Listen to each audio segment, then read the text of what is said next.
one of these days I'm gonna not do some shit on the shit show. Wait. Sorry, Not do shit sorry on the shit about show? that, everybody. Shit show. But I just want to say hi to everybody, and thank you, Bruce, for joining me tonight again. And thank you, Ruben, and thank you so much, Drew, for joining us tonight. You're always welcome. And Yeah. I'm sorry about the circumstances that's going on. If you'd like to take a few minutes and tell everybody, if you'd like, that'd be great. Well, With us, listen, like a lot of people know Will from United Resistance because, he was on there co-hosting with us. And yeah, unfortunately, he suddenly passed away in his sleep the other night. And I've been living with Will the past like 2.5 months, since probably about July 7th. And it was just a shock. And I'm actually the one that found him first. And I'll tell you what, that moment keeps replaying in my mind. I am not okay right now. But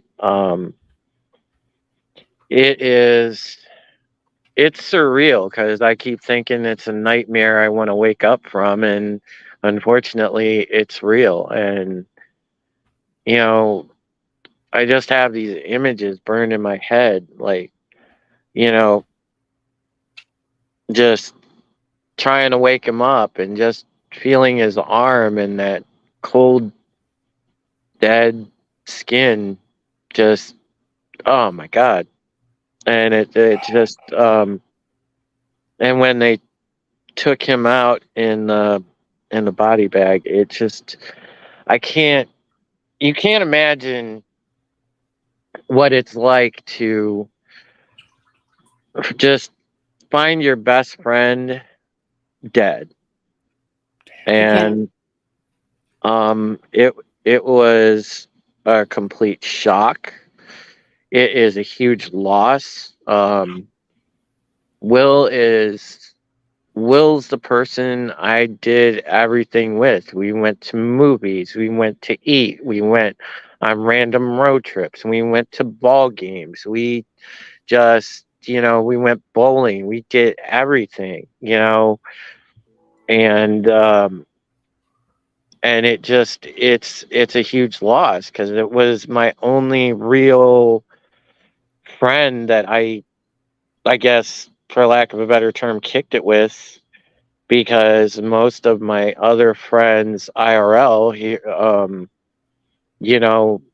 they are all married, or they have kids, or they have responsibilities and families, and everything else, and they can't really make plans. So Will and I were like thick as thieves. We hung out all the time, and then being roommates on top of it, I mean, we had our ups and downs. We probably went back and forth a ton of times while I've been here, just over, life, because, it was his first apartment and he wasn't used to cohabitating with somebody. And yeah, we butted heads some of the times, but, we would always apologize to each other and move on. And we were good, but man, it just sucks because in my mom's case, it's different from my mom because, yeah, my mom passed away while I was holding her hand. I got to say goodbye. I never got to say a goodbye to my friend. Never got to say goodbye to my friend. And that, I think, really sits bad with me.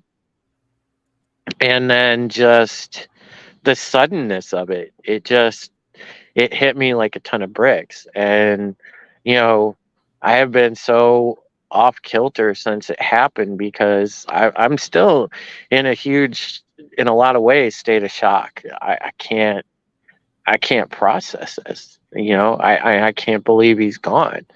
And I'm here in this apartment and it's not even mine, and it's really eerie. Like, I can't even walk in his room. I can't walk in his room right now. It's crazy. But, you know, he did so much, not only for me, I mean, because this will tell you guys what kind of friend he was. So when things went badly, and this was after I had sold my mom's house, when I was staying at the extended stay, because I had a couple streams from the extended stay when I was living in the hotel there. Mhm.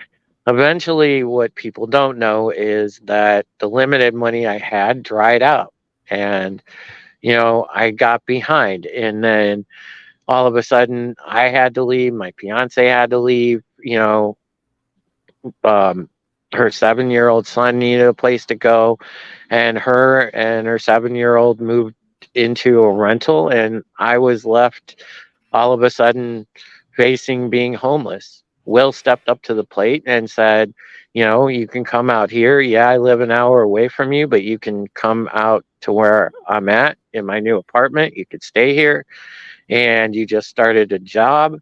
You can work your job and put away money till you get back on your feet and get a place. And that's what he did for me. There was no questions asked about it. He just insisted, because he didn't want to see me living out of my car, or, you know, sleeping at rest stops or whatever. And, Mhm. you know, I appreciate that about him, because that was the biggest gesture that anyone did, period, for, you know, in the situation at the time. And you know, now he's gone, and it's just like I said, it's just still it's still a shock, it's a trauma, and I'm not processing it well. You know, I'm glad I got on a stream, some kind of forum to talk about it, because I haven't really talked about it with many people. And it's hard. It's very hard. I'm not keeping it together well. Well, I wish I could help more. I mean, as soon as I found out, I called you, and I was glad I was able to talk to you for a little bit. It was early in the morning, and I could tell you were distressed. But you know, I was, you know, I tried. That's all I could do. I was nothing more I could do for you. I'm But beside myself right now. I know, I I could don't tell. know. I don't And know. I'm glad that you found him, though, because if you weren't living with him, who knows how long he would have stayed there by himself. So Yeah. I'm thankful that you Yeah. were his friend. You guys were best friends. You got to spend the last moments of his life hanging out like best friends in the same place. So, I mean, there's a lot of good things you can think about. Um, from this bad situation that you were both in, basically, because he was in a place where he needed you more as a friend because of his personal stuff that was going on with him, and he was able to provide for you and help you, and you knew he would because he just adored you. He just thought you were everything. I mean, I could just tell by the way he interacted with you that he just looked up to you and just wanted to emulate you, and he was just proud to have you as his friend. It Well, didn't Janet, matter. he was so happy when we made him a part of United Resistance. He was so happy, so I happy. know. I could tell. He You was just a know, wonderful person too. and he He was a was sweetheart. eventually planning on branching out, starting his own YouTube channel. Mhm. He was like, I'll get to it, but I'm going to do it. I'll get to it, but I'm going to do it. God.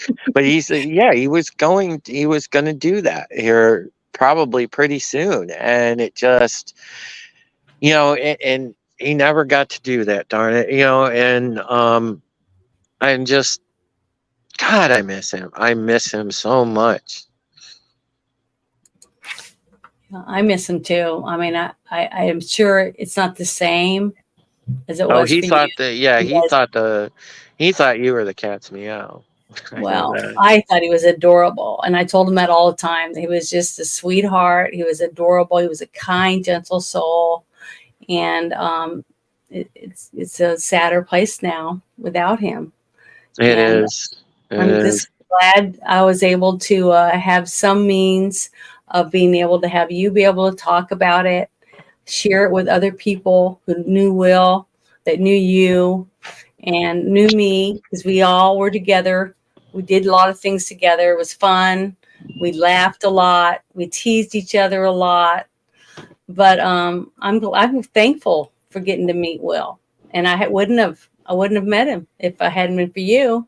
So I want to thank you for that, at least, because he was a wonderful person. He I seemed liked like him. a good guy. I mean, Yeah, he was. He was a you sweetheart. had a really good friend there, Drew, and as just a casual observer of you I have to say that, like, you had a guy that was willing to be your ride or die. Like, you and him are brothers. Yeah. You Yeah. don't get that. You like a lot of people never will get that. Yeah. I mean, he was, for all intents and purposes, like my brother. I mean, we fought like brothers. We hung out like brothers. We, it was a special kind of friendship, man. Like one that a lot of people don't get. I mean, he was a true best friend for 16 years. I knew that guy. I was best friends with him, and you know, it just it sucks. It really sucks. Like, just all of these circumstances. Because I think back, and all this loss, like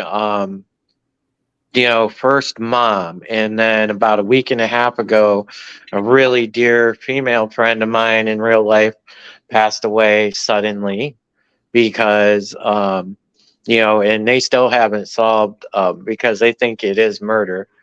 They haven't solved her murder yet. And then, of course, then a week later, Will just passes away. And of course, this was considered natural causes, but they still don't know what exactly natural causes killed him. Now, I have my suspicions. I think it was cardiac arrest in his sleep, but they haven't confirmed that yet. We won't probably know anything for another 3 weeks. So it's sad. It's really sad. I mean, like I said, he was. Since I don't have family around here, he was my rock. He was my rock. And Janet, a lot of the other personal circumstances going on with me, with the love life situation and things like that. Will was my sounding board for that behind the scenes, because I was living with him. He was right here. Yeah, I And there know. were a lot of times I talked to him, and he talked things through with me. And, he's just like, hey, if it's going to make you happy, I'll help you out whatever way I can, man, with that situation, too. So, I mean, he was just all about having my back. And, I'm just so lost right now. I'm sorry, Drew, but the time is the only thing that's going to be able to help you with that. That's it. It sounds callous, I guess, or whatever. But honestly, I when I lost my mom, I cried every day for a month, basically. I didn't think I was ever going to survive. So that's why I felt so bad for you, because I knew exactly what you felt like to lose your best friend. It's like your very best friend. And now you're going through a similar situation, but this time you didn't get to say bye. So that you're going to always have that little sadness to know that you weren't there for him when you could have been, but I'm sure you couldn't have done anything. But it was God the one that took him. Well, so the time frame, we don't know. The time frame where he passed away, according to medical examiner, it was while I was at work. So, there's not a whole lot I could have done, because I wasn't here. I was at work. So it just, it's so unfortunate. It's so unfortunate. I'm just, like I said, I'm just shattered inside. I'm sorry that you're going through this. I really wish it was something I could do to help you with that. But this is just something you're going to have to take one day at a time. And hopefully, as you're going through his things and helping with his, his dad get everything all put up, that maybe that'll help you a little bit. But time is the only thing that's going to help. Because I remember talking to 3 or 4 of my friends, YouTube friends, about their mother passing too, and wondering just like, how long does it take? How many days does it take of your life before the hole starts to fill in with something good? So Well, I don't think we ever get over the loss of our parents. I don't think we get over any loss, honestly. Yeah. Your pet, when you lose your pet you've had for 12, 14 years or whatever, you have a bond with them. It's almost as devastating, I think, to some people when they lose their pet, because it depends on your relationship with the person that passes, whether it's an animal or it's your mother or your lover or your best friend. It's whatever. Like a person I know that recently passed away, they were sick for 12 years. They had Alzheimer's. So over the 12 years, they became more and more distant, to where when they did pass, it wasn't so devastating. It was kind of relieving to know that they were no longer suffering. You see? So it depends on the situation of what's happening and how they're passing too. Well, what's so shocking to me is Will didn't show any signs of being sickly or anything like that, or, I mean, he was just his normal self when he went to bed and everything else, that the last time that I saw him. And I was just like, that's why it just hit me so out of left field. Jesus Christ. I mean, that's to be kind of expected. I mean, you're not gonna see like a sudden illness a mile away. You're gonna see it 5 inches away when you're doing 70, and then you hit it. And that's the horrible jarring part about it. But you guys, he was only 39 years old. That's the kicker. My friend Paul. 39? Yeah. Yeah, he was 39. He had a birthday just a couple of months ago, right? Yeah, and he's 39. One of my players I don't know. died That's weird. when I was 31 and he was 34. He had a Jim Morrison style heart attack in the bathtub. I mean, he was a bigger dude. Like, look at Ruben at about 30 pounds, and about make Ruben 6'3", and that was Paul. Paul was 34, died in the bathtub, and just floored all of us. Nobody saw this coming. Yeah. And I mean, we constructed because his family wouldn't really allow us to. We went to a friend's private lake or a private house, and we built a boat, lit it on fire with an arrow, and sank it to the bottom of the lake in honor of Paul. That was how Paul wanted to go. His mom and dad were like Baptists. They're like, no, you are not doing a pagan ritual. So he went over to his buddy's house and built a boat and had a bunch of things that remind us of Paul. And he launched that off the jetty and then sank it. One of our friends is an archer, kind of like what Connell is. So yeah, it's easy to do that. But like 34 years old, I mean, you don't understand the gravity of the words, the good die young. And literally you are watching somebody who's not even complaining about, like, I've got short dick syndrome. Do you ever have short dick syndrome? And you're like, what? It's when you wake up without a boner. And like, Paul wasn't complaining about this. This is not part of his parlance. Paul was talking about virility. I don't have that issue. He was healthy. Either do I. I do. She's got a short place. I don't have one. I don't have that issue. Yeah, but I mean, some people complain about things like, growing older and like, oh, my T cells are down, or I got to go in and get a colonoscopy, or he wasn't to that stage yet.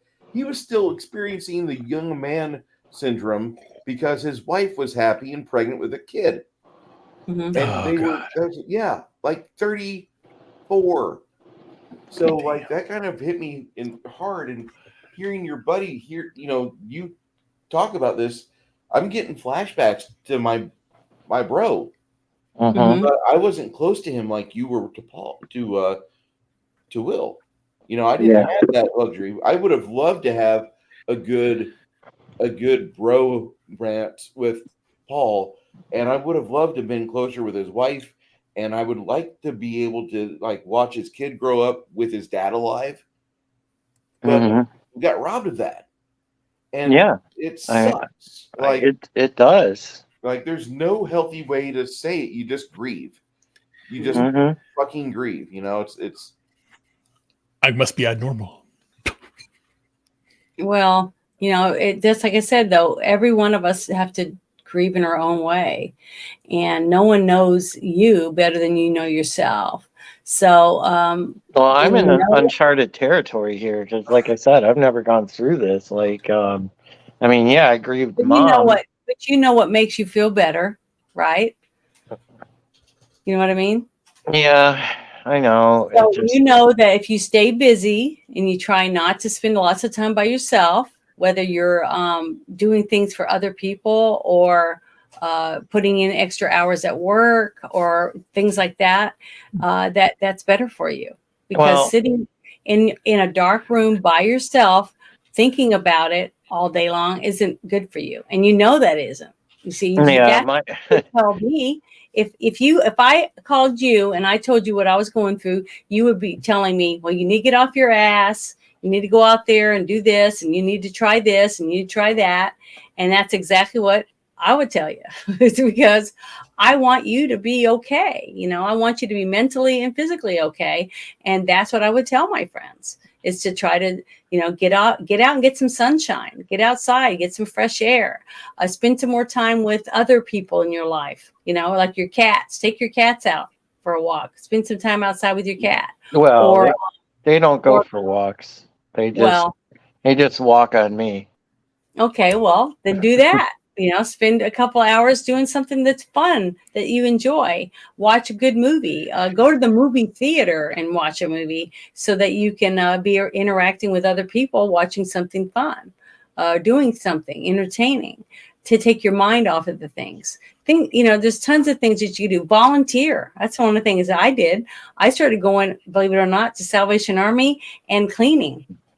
I Well, sorted. my I did job lots of things. my job normally keeps me busy, but when I went in on Thursday, they just pretty much they knew what had happened, so they pulled me aside and they said, you know, we're urging you to take 2 personal days, so take Friday and take Monday as Yeah. personal days, and then they even sent me home early Thursday because with my job being what it is, being a traffic flagger and being out there with like cars like racing by you, yeah, they really didn't feel it was safe for me to be out there with my head being all over the place right now. And you know what, I'm thankful for that. I'm thankful that the company did look out for me from that aspect. I'm not happy over the lost income, but I am happy from that aspect. Yeah. Well, that's good. They are actually caring about their employees' mental health. And what are we always talking about with the crazy stuff that's going on with these shootings and these people doing some of these crazy things that they're doing, is that we're worried that not enough people are getting the mental help that they need. So it's good to know that at least you're working for somebody that's making an effort to help you help yourself. And right now I'm not going to really go into details about it, but I have someone in my family that's going in to a lot of having a very, very hard emotional time.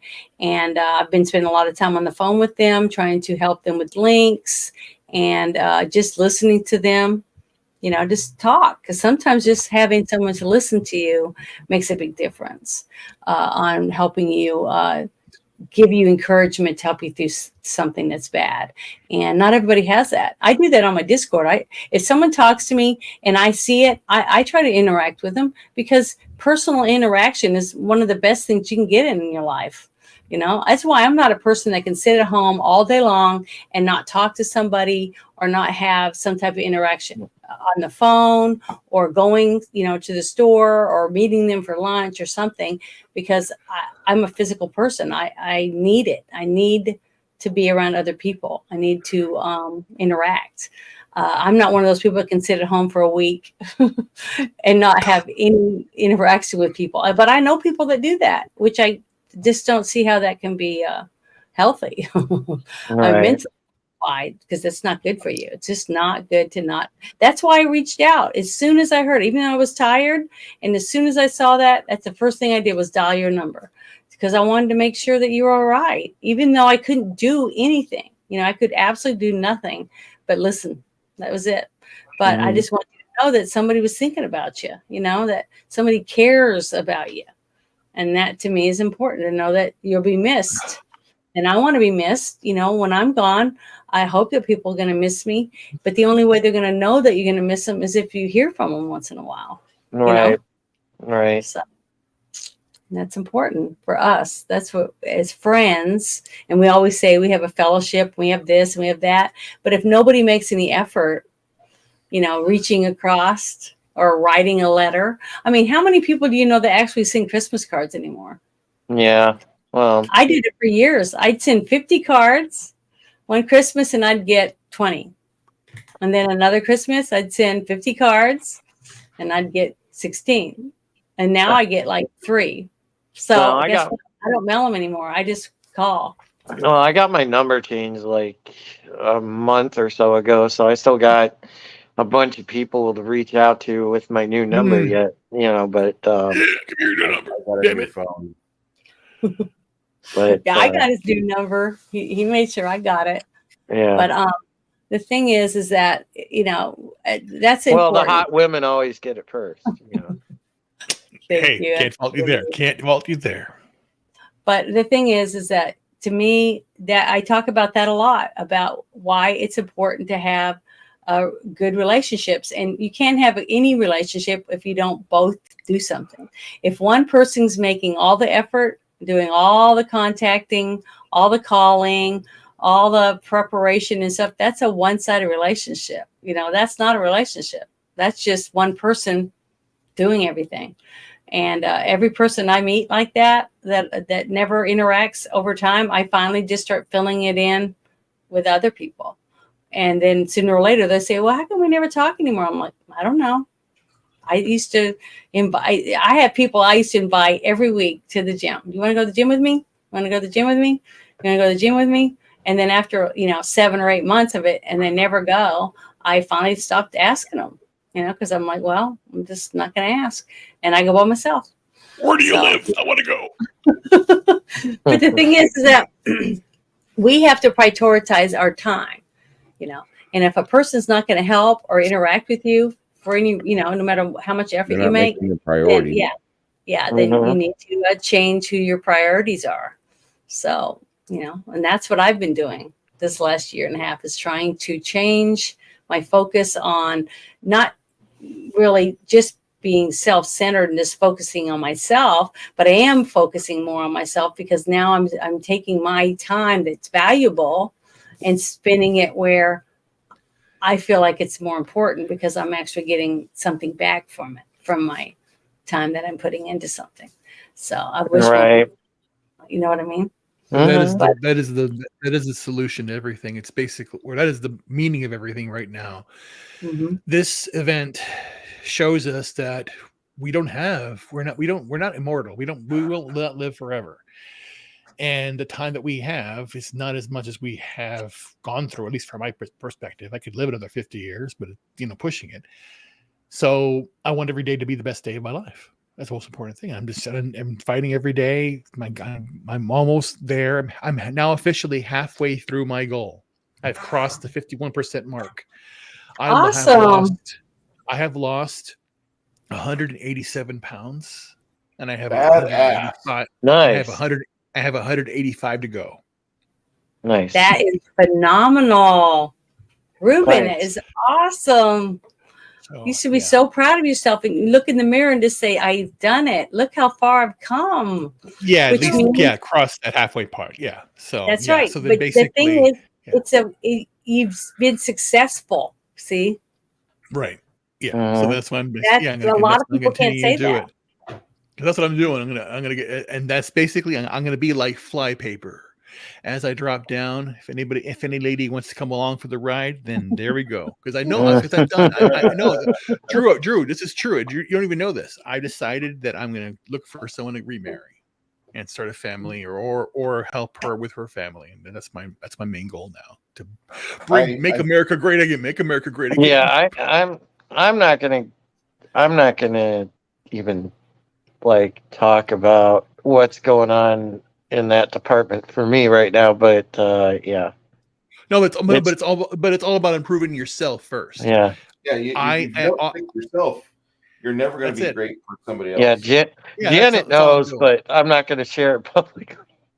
No. Yeah, there's no reason to. There's no reason to. I mean, there's no reason to talk about things, especially when something you can't control right now. You know what I mean? You don't have any say in things. You might as well just step back and just see what happens. And when that happens, then you could talk about it. But until then, there's really just no reason to put hope in there or doubt in there on either side. That doesn't need to be there until, facts happen. Well, I don't know. Like right now, I mean, with just the way all these circumstances played out, I'm in an existential crisis. That's what it boils down to, and I've got a ticking clock that I got to try and beat now, and, just make sure I get to a safe roof over my head. I don't know how that's going to happen, but I'm just going to pray on it and hope that, it comes together, because it will. I mean, I really would rather not sell the house when you didn't think you were going to be able to sell the house. Remember? Yeah, but I really would rather not be homeless. Well, I know, but right this minute you're not. So we just got to keep focusing on that you aren't right this minute, and we're going to work on making sure you aren't. Then you won't be. See, that's how you got to look at it. You got to besides that, I've made a decision tomorrow at some point. I am going to do a proper, just a memorial stream for Will, because I think he deserves it. We're gonna talk about his contributions on United Resistance, and some of the aspirations that he had, some of the interests that he had, things like that. And I'm going to share some stories about him that people probably didn't know, and it'll be nice. So tomorrow, that'll be something for you to focus on too. Tomorrow we'll do that. I know Tobat said he wanted to be on there. There's been a couple other people that have reached out that want to be on there. If any of you guys want to be on there, I'll make sure to post it on Twitter well ahead of time, early in the day, so everybody knows what time it'll be. And then, whoever would like to come join and be on the panel and just, talk about it, you're more than welcome. So, just go ahead and reach out to me via Twitter at Supreme Heretic, and, we'll go from there. But, yeah, that's what I'm planning on. And it'll be good. Well, since we were talking about Will, I also wanted to bring up the fact that we lost Cardinal Sin. We lost Gil, too. And I wanted to talk about him for a few minutes because I thought he was a really funny, really nice guy. Totally different than me when it comes to politics, but we never really got into anything about that. We just made each other laugh, and that's what I liked about him, is he made me laugh. And I remember one of the very first shows I ever got to watch, and I was mesmerized by it. And I wanted to share the link. Could you do that for me, Bruce? Let me find. Are you there? It's the one. It's the YouTube link of him as when he's doing his. I put it in the private chat when he's doing his. What do you call it when you talk like someone else again? Impersonation. His impersonation, yeah. I just thought he was really, really good at it. And Christopher Walken was the one he was doing, and he was pretending like he was talking like him. And I remember telling everybody, close your eyes and just listen to him, because it's like he's really in the room and you're listening to Christopher Walken talking to us on this live stream. And it was just awesome. Here, I'll do it. I'll open it again. Let's see. I'm sorry. Let me pick it right here. We got a lot of YouTube links in there. My bad. Yeah, I got a bunch of YouTube links in here. So let me hold on. I'm trying to figure out how to do it again.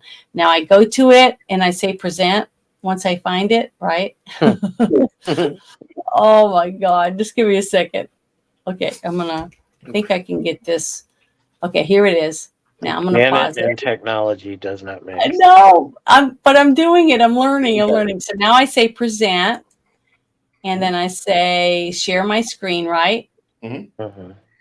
And then I'll pick the one I want right here, and I'm going to play this from him. I'm not going to play the whole thing, but I'm going to play some of it just so everybody can kind of get an idea of how talented this person was. And I'm going to turn it up because I didn't do that last time. So make sure it's turned up. Whoops. And then here we go. Hello, kiddies. It's Christopher Walken with a dramatic reading of The Devil Went Down to Georgia by the Charlie Daniels Band. The devil went down to Georgia, and he was looking for a soul to steal Filch, and he was in a bind because he was way behind, and naturally he was willing to make a deal of some sort. He's going to make some lucky guy a really good price, bargain. Anyway, he comes across this young man. He's sawing on a fiddle, playing it hot.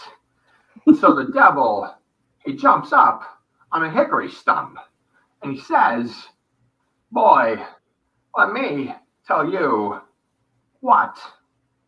Now, I guess you didn't know, I'm a fiddle player too. And if you care to take a dare, I'll make a bet with you. Now, I play a pretty good fiddle, boy, but give the devil his due. I'll bet a fiddle of gold against your soul, because I think I'm better than you. Now, you have to remember, the devil is renowned far and wide for being a high roller, a bit of an inveterate liar, and a mean son of a bitch. Oh, he was so talented. Didn't you think he was awesome? Didn't he sound like him to you? Yeah, I really did like him. I thought he was so funny. Yeah, that was pretty good. Yeah, he is really good. And I said, just close your eyes and listen. I'm like, God, it sounds just like him. I've only got to meet him one time, Christopher Walken, and it was on a casual situation in a diner. So just listen to him talking and stuff. I told him, I thought, you're just phenomenal. You sound just like him. I mean, yeah. I thought you met Colonel Sin? No. Oh. Christopher Walken. Oh, I'm almost disappointed more that it wasn't Gil. I wish I could have met him. I bet it would. I would love to, and I still want us to do some type of meet and greet. I just think it would be great, like next spring when it's not too hot, not too cold, no tornadoes, no hurricanes, something, and no earthquakes. Thank goodness. So I don't want to go to California. Janet, it gets 85 degrees in March. Yeah, in Texas. Well, we won't do it in Texas. Let's do it like in Missouri or somewhere like, divided up somewhere or something. Missouri would be a hell of a centralized location. So Janet, you know Missouri at all? You know the cities in there? You know the Not areas? really, but like, what was the name of that one town that it's got like Branson. all the party stuff? Branson. Yeah. Why don't we do something like that? Make it fun. Spend a couple No, days the party stuff is like Ozark area. That's like hanging out. I like- I don't know. I don't care Springfield. where we go, as long as it's Springfield, somewhere we can all have a Nixla. good time. Springfield or Nixla or somewhere there, like the Ozarks, right above Arkansas, would be great because like you've got stuff you can do there, and it's rural. So if you want to like go fishing, hunting, hiking, have an outdoor pavilion, meet and greet. Yeah, they have lots of places where you can rent cabins. That's where I want to live. Side That's by I think I wanna side, live. and then you can we could go out, we could barbecue outside, all hang out, and then when it's time to go to bed, we all go to our cabins. You know what I mean? But we each get our own place, and we can all just hang out, cook out, go fishing. Maybe just go hiking and just sit around. Gonna be there by the bonfire and and hang out and laugh and stuff. And it wouldn't be real expensive. We wouldn't have to worry about expensive hotels or anything. We could just go to the little store down the corner and get booze or whatever and come back and eat, make s'mores, have fun and just enjoy each other. I think it'd be great. Take over Springfield. Now that's what you just described is what I want to do every day, every night. Day. I can't drink every night. I can't handle it. Not every night, but just the idea. Yeah, I know what you mean. Or sitting outside.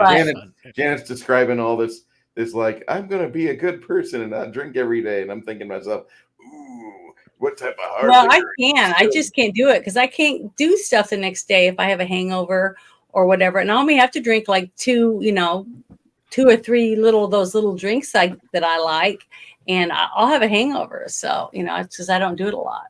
Wow. But okay. Well, the next thing I would like to talk about is I wanted to talk about this whole thing with Jonathan Frakes, having his fans criticize him, saying that he's mean or rude and doesn't treat people nice.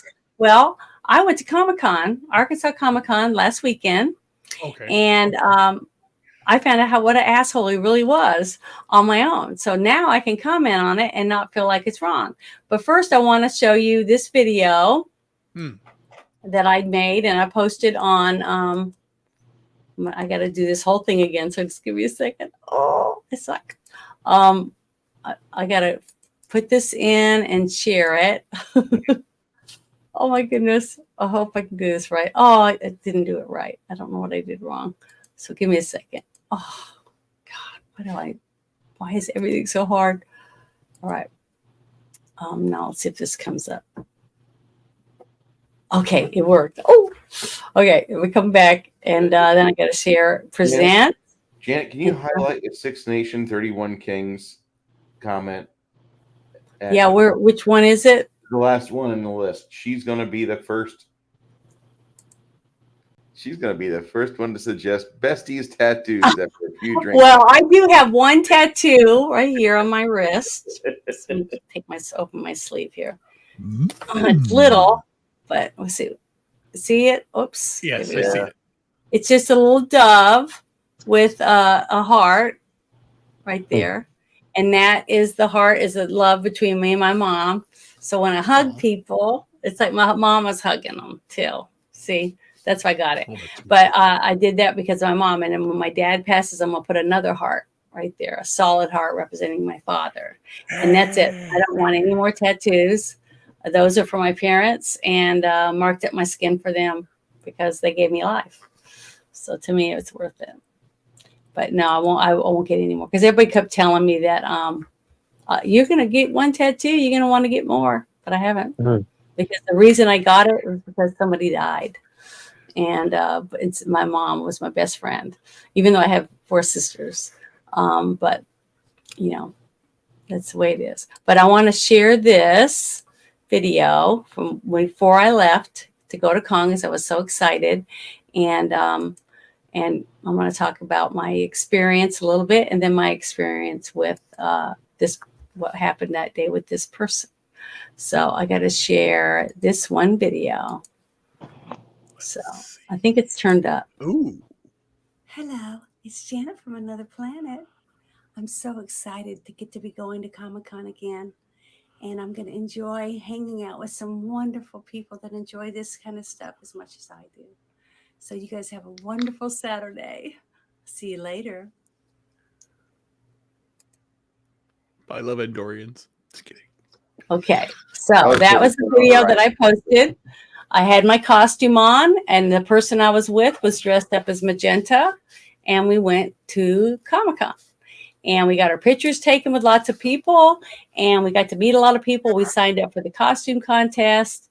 We had a great time. It was a lot of fun. And then I want to share this video because it shows you, for anyone who doesn't know what a Comic-Con is and what it looks like when you're there, the way they have it set up. So I want to show this because this is, to me, is important because when this person, darn it, I don't know what I'm doing. When this person was there, if I can get this to work, it's not working. It says it's not found, but it's my video. So why is it not showing? Oh, hold on. I messed up. Oh, sorry. I'm doing it. I promise I'm doing the best I can. You're all right. Oh my gosh. It's terrible. But okay, now I think I can get it. Okay, it's gonna work. Now here's another. This is another cosplay thing that I did because I love Star Trek. So I want to show you that because I love cons and I've gone to lots of them. So this is why I wanted people that's watching to see, because I want them to understand that I've been to a lot of them, and this is why I was really affected by this person. And I think he's an asshole. So, but here's this. Can you see it? Yes. Okay.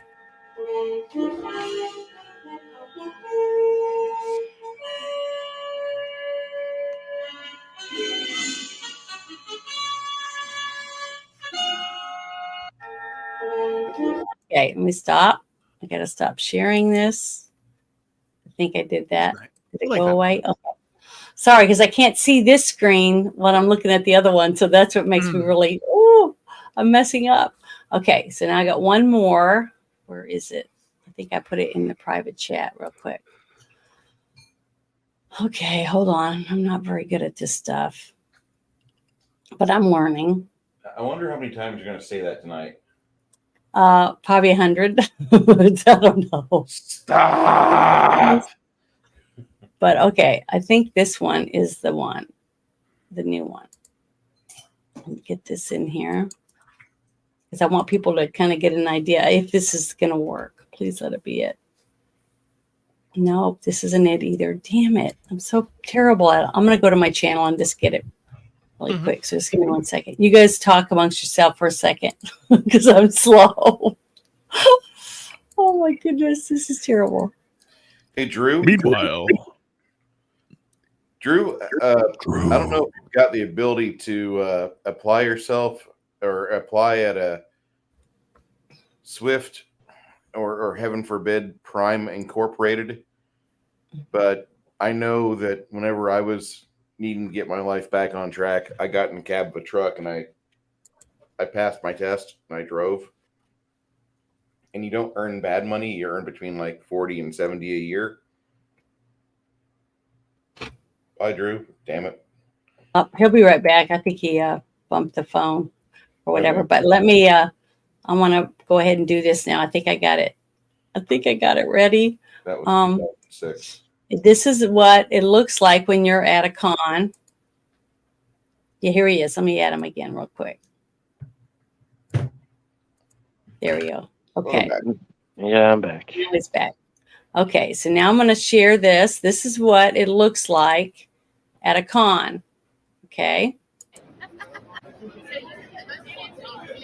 Big open area with lots of booths and vendors selling their wares, talking about what they do and their comic book, or they make memorabilia or they're Comic-Con people themselves. It just depends on, you know, what it is that they're looking for, basically. Mhm. So that's what a Comic-Con looks like. You got people running around in costumes, some people not in costumes, but they're carrying like their comic books to get autographed, or they're carrying their figurines, or some other thing that they collected that they're going to get a certain person that might be there to autograph it. It might be for wrestling, it might be for comic books, it might be for movies, all kinds of stuff. Well, it's open, as you can see, right? It's wide open.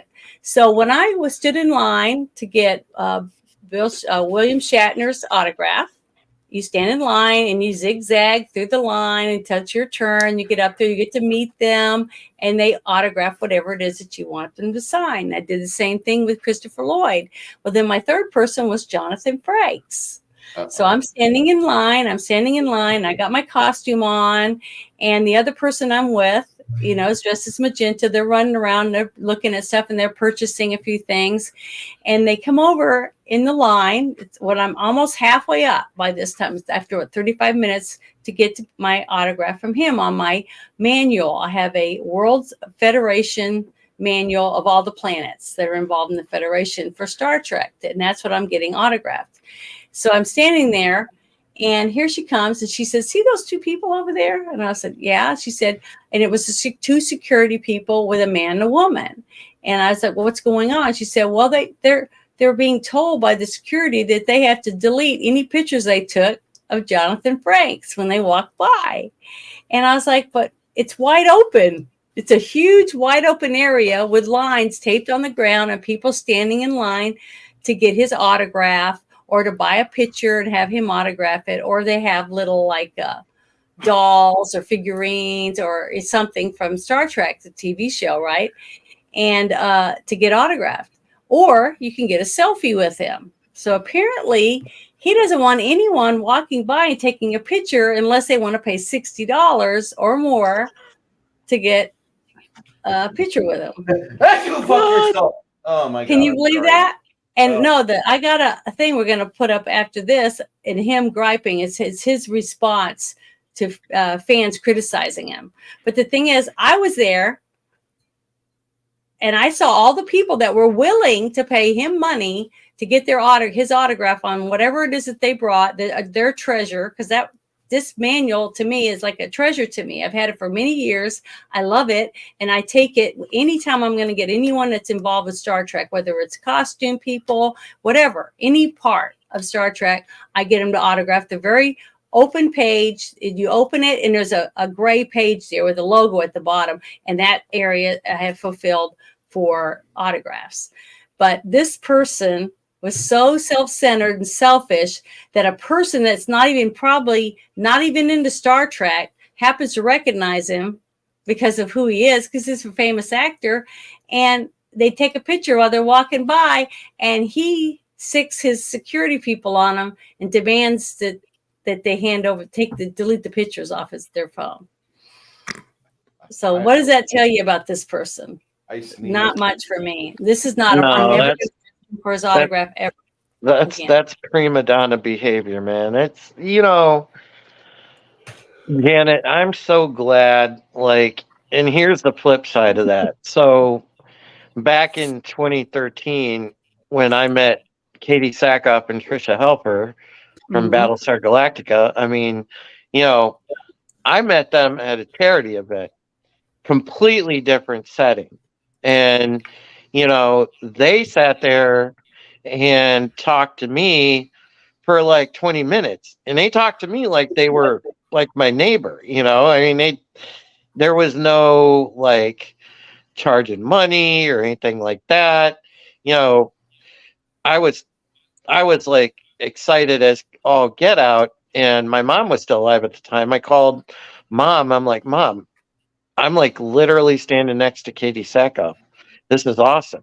And she's like, oh my God, really? And Katie Sackhoff grabs the phone, because I had talked to her, you know, just before that, and said, you know, man, I wish my mom could have came, but she's really sick and everything. And, He grabs the phone. Katie grabs the phone for me, gets on there, talks to my mom for like 20 minutes, and she just made my mom's like life, man. It was great, you know, because my mom was a huge fan of hers. And it was just like, you know, they were the nicest people. But that's like the flip side of that.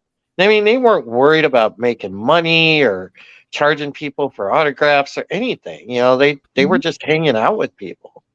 Yeah, But I've that's met the a lot of difference. people like that. Yeah. There are good people in Hollywood, believe it or not. But there are assholes, and when there are assholes like this, they should be called out for it because of you and me buying tickets, buying the memorabilia, buying the DVDs, or whatever it is, and going to cons and paying them. That's why they have money, okay? Because of us. So when they treat us like shit, why should we give them money? I'm not giving them my money, and I will never ever stand in line again to get an autograph from this person. And this person's proved to me with, you know, I didn't even think twice about it. But when I saw this pop up this morning, this article, when I saw this, I was like, I got to talk about my experience because I'd already told Bruce before and a few of my friends, because someone I talked to about what a dick he was. I couldn't believe that he would be such an asshole, because when the people around me were talking about it, I said, well, if they come to me and ask to see my phone, I'm going to say, get a lawyer. Because there's no freaking way I'm gonna let them touch my phone.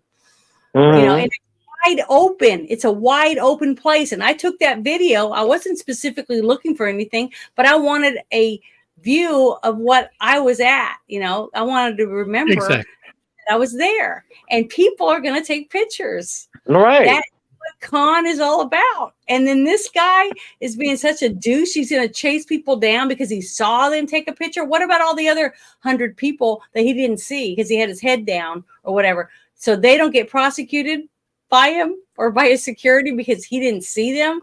But this couple that did take a picture, he saw them. So he's going to say, fuck them, take it off your phone. That's bullshit. I just think this guy's scum. Sorry.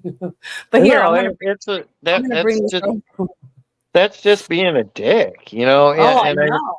And I mean, like, I've been to a Comic-Con before because they had one in Cleveland, and I covered it when I was writing on a regular basis for Bounding. I went to the one in Cleveland, and you know, I was on site, you know, corresponding from there, and I went to some of the panels and stuff, and you know, but the thing was, you know, I didn't encounter any celebrities that were jerks there. You know, I mean, they seemed like pretty cool, the ones that were there. I forget who all was there. There was a couple wrestlers and there were some other people, but you know, everybody was. This is the only time I've ever had a bad experience. Yeah, everybody was nice. You know, and I took plenty of pictures, and nobody said boo to me. You know. But what was so cool is I stood in line to get to see William Shatner, which I was very excited about.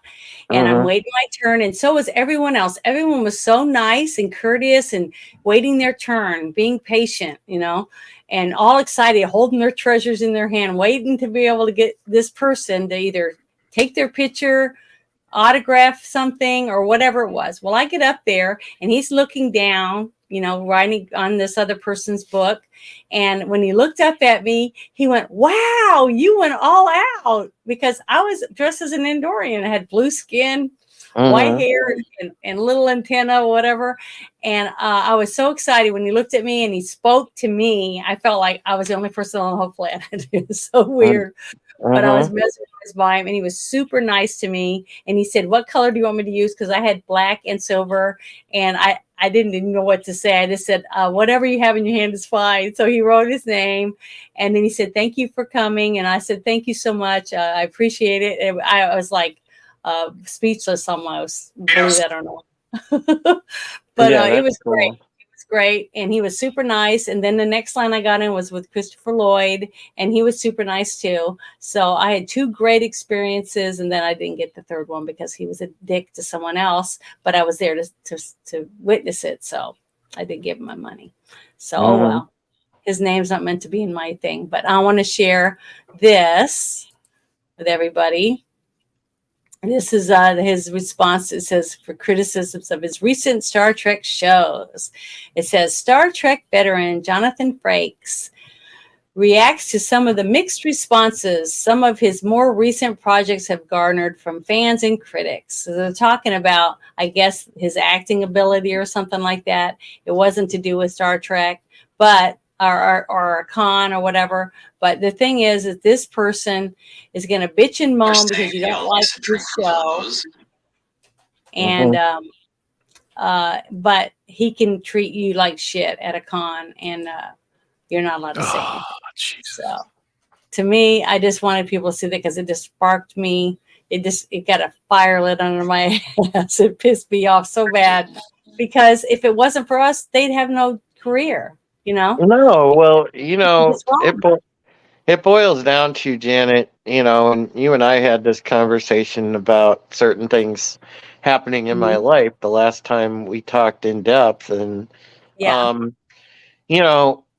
I have a different attitude now about, people, like a lot of rich people that have that arrogant attitude, they're better than everybody else because, they have wealth or they have status or whatever, and a lot of these celebrities, a lot of these Hollywood people carry around that attitude, and it's a shame because, they look at you almost like lesser, like, oh, I'll just take your money, even though, I have, I'm very comfortable and have more money than you have by probably about 10 times, but I'll take your hard-earned money because, I can just scribble my name on a piece of paper and here you go.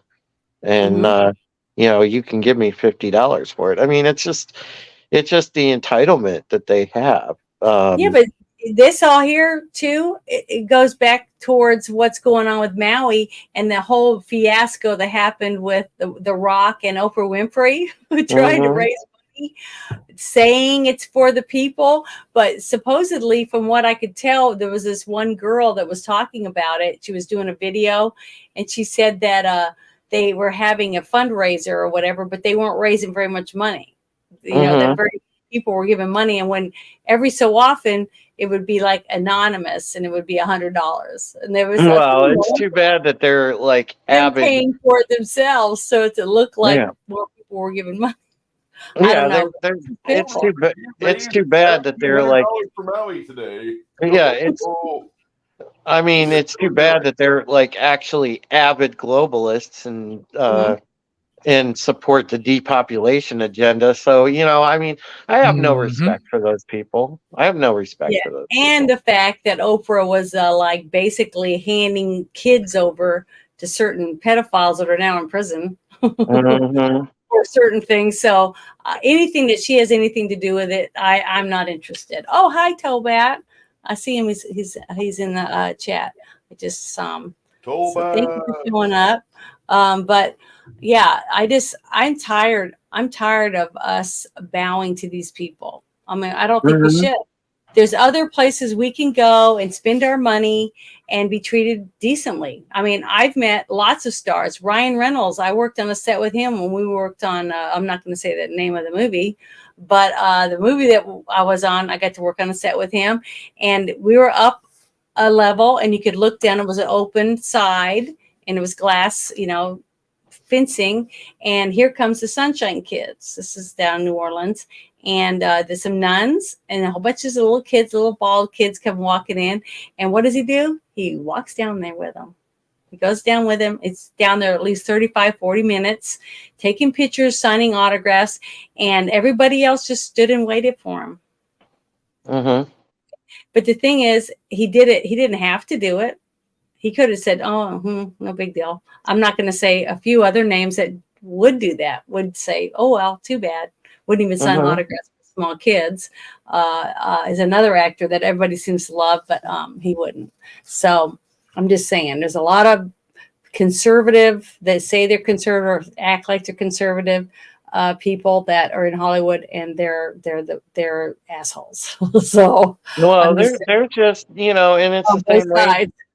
It's the same way, Janet, period, with like I said, a lot of those to do people that are entitled and have made a lot of millions and things like that, they think they can do no wrong. They think because they have money that, they're on a notch above everybody, and they forget, hey, listen, at the end of the day, we all bleed red and we're all human beings, but they consider themselves, higher because of their status and their money, Mhm. and it's all wrong.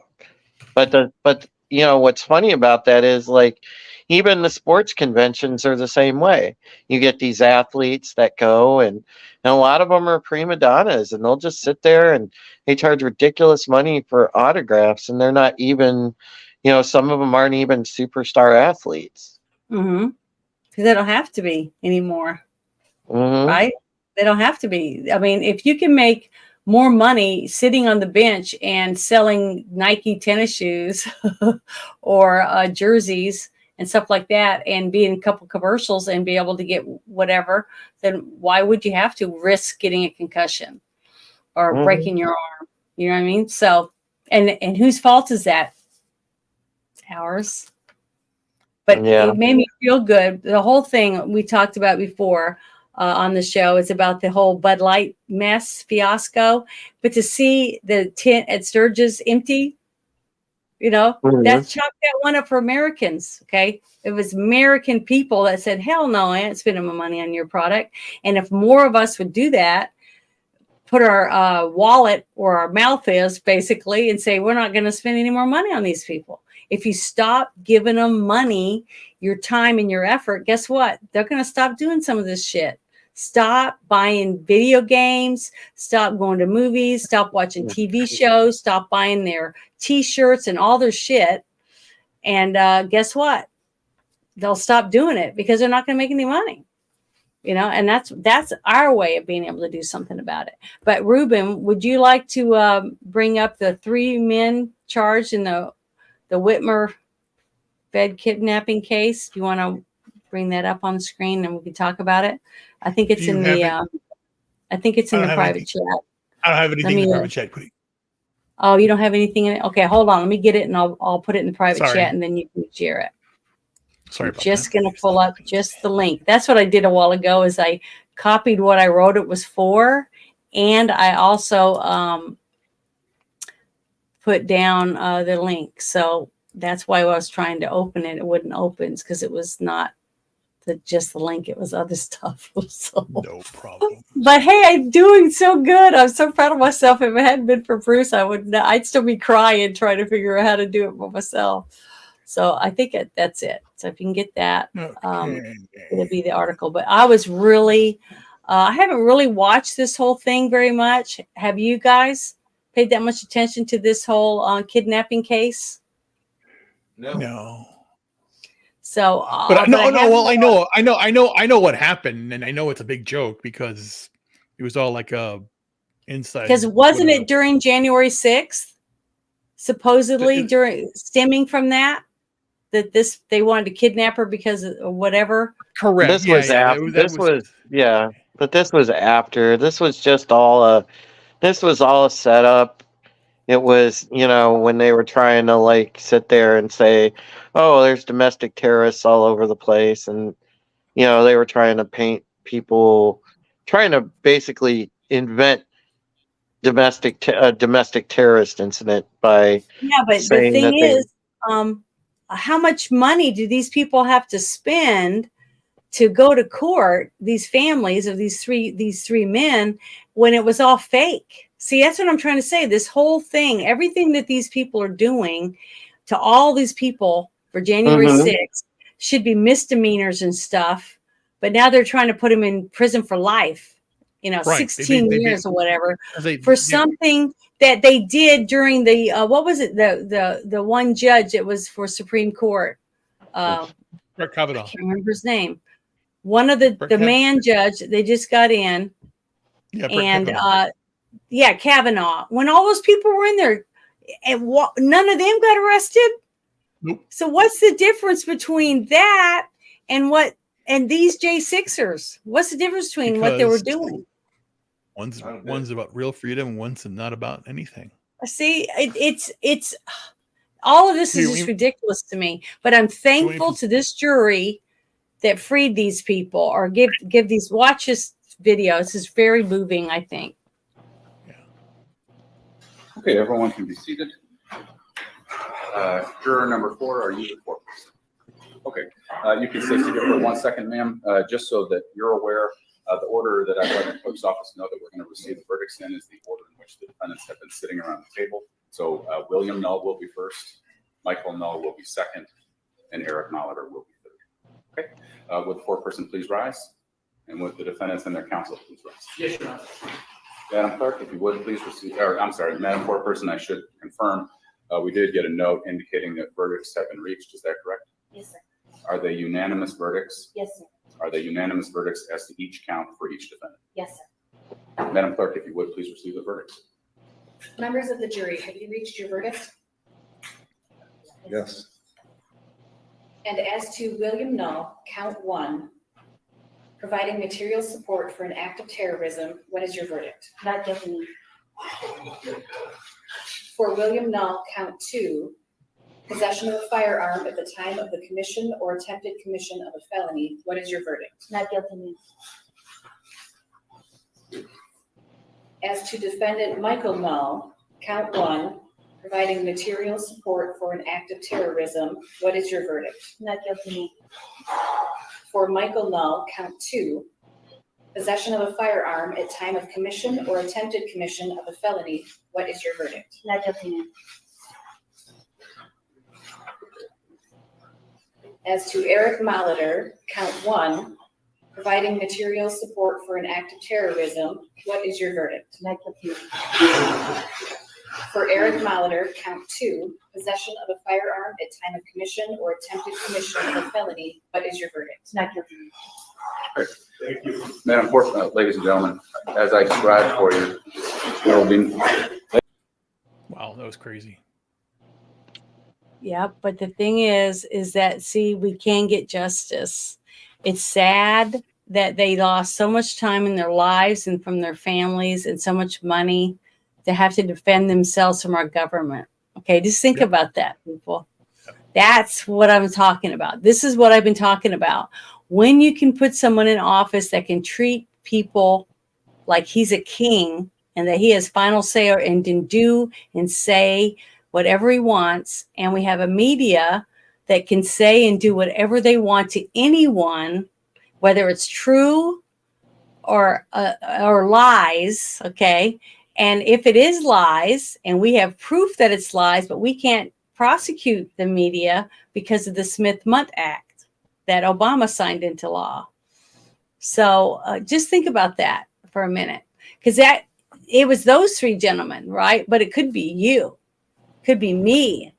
They see something on one of our videos, or they see a post on Instagram or Facebook or Twitter or X, whatever it's called. And then they say, well, we hate that person. We don't want them to have the right to say that. Whether they want to invent, they invent domestic terrorists to support the idea that there's domestic terrorists all over the place. It's the same thing. It's the same thing of why they fake hate crimes and try to invent white supremacists to try to support their reporting and their narrative. And it's all like psychological conditioning for society. That's what they're trying to do. And it's working. It's working. All you got to do is look around and see how many people are walking around wearing a mask. What? People driving in their car wearing a mask by themselves. Right. You gaslight. You gaslight people and build a false reality, and pretty soon they believe it, because what you're doing is warping their perception of what's real and what isn't. Yep. So that's exactly what they do. That's why society's in the shape it is. All this psychological conditioning, all these psyops. I know it's scary. It's I just don't know. I mean, I was talking about this the other day in a space, and I was like, how are we ever going to recover? We're billions and billions and trillions of dollars in debt. I mean, think about it. Our great grandkids are in debt and they're not even conceived yet. Okay. How are we ever going to pay this money back? How are we ever going to, we can't even take care of our veterans. We can't take care of the people that have paid in their whole life to Social Security because we're handing the money over in barrels to Ukraine and to all these millions of people that are walking over the border. Okay. And they're telling you, get your damn shot or you're not going to be able to have a job or buy food or live here or do this. But they're letting millions of people walk over a border that haven't had one vaccination their whole life. They have diphtheria. They have whooping cough. They have all these diseases that we don't even have anymore because we've been vaccinated. But now they wanted you to have a vaccination that hasn't been tested until the last 2 years. You know, and all the guinea pigs that they've been jabbing, forcing to jab to keep their jobs or whatever else. And now, I just don't know how, even if we get Trump in office, okay, and he has 4 years in, I don't think 4 years is even a drop in the bucket enough time to fix all the shit that's happened in just the last 2.5 years. Well, I mean, there's another problem too. You know, you got to remember, like, and I can speak on this from personal experience. Like, there's a lot of people that are like, "Oh, there isn't a housing crisis." Well, guess what? Newsflash: there is a housing crisis because, look, there was a TikTok I saw where this woman was talking about. Now it's at the point where BlackRock and Vanguard own literally 88% of just about everything in the fucking world.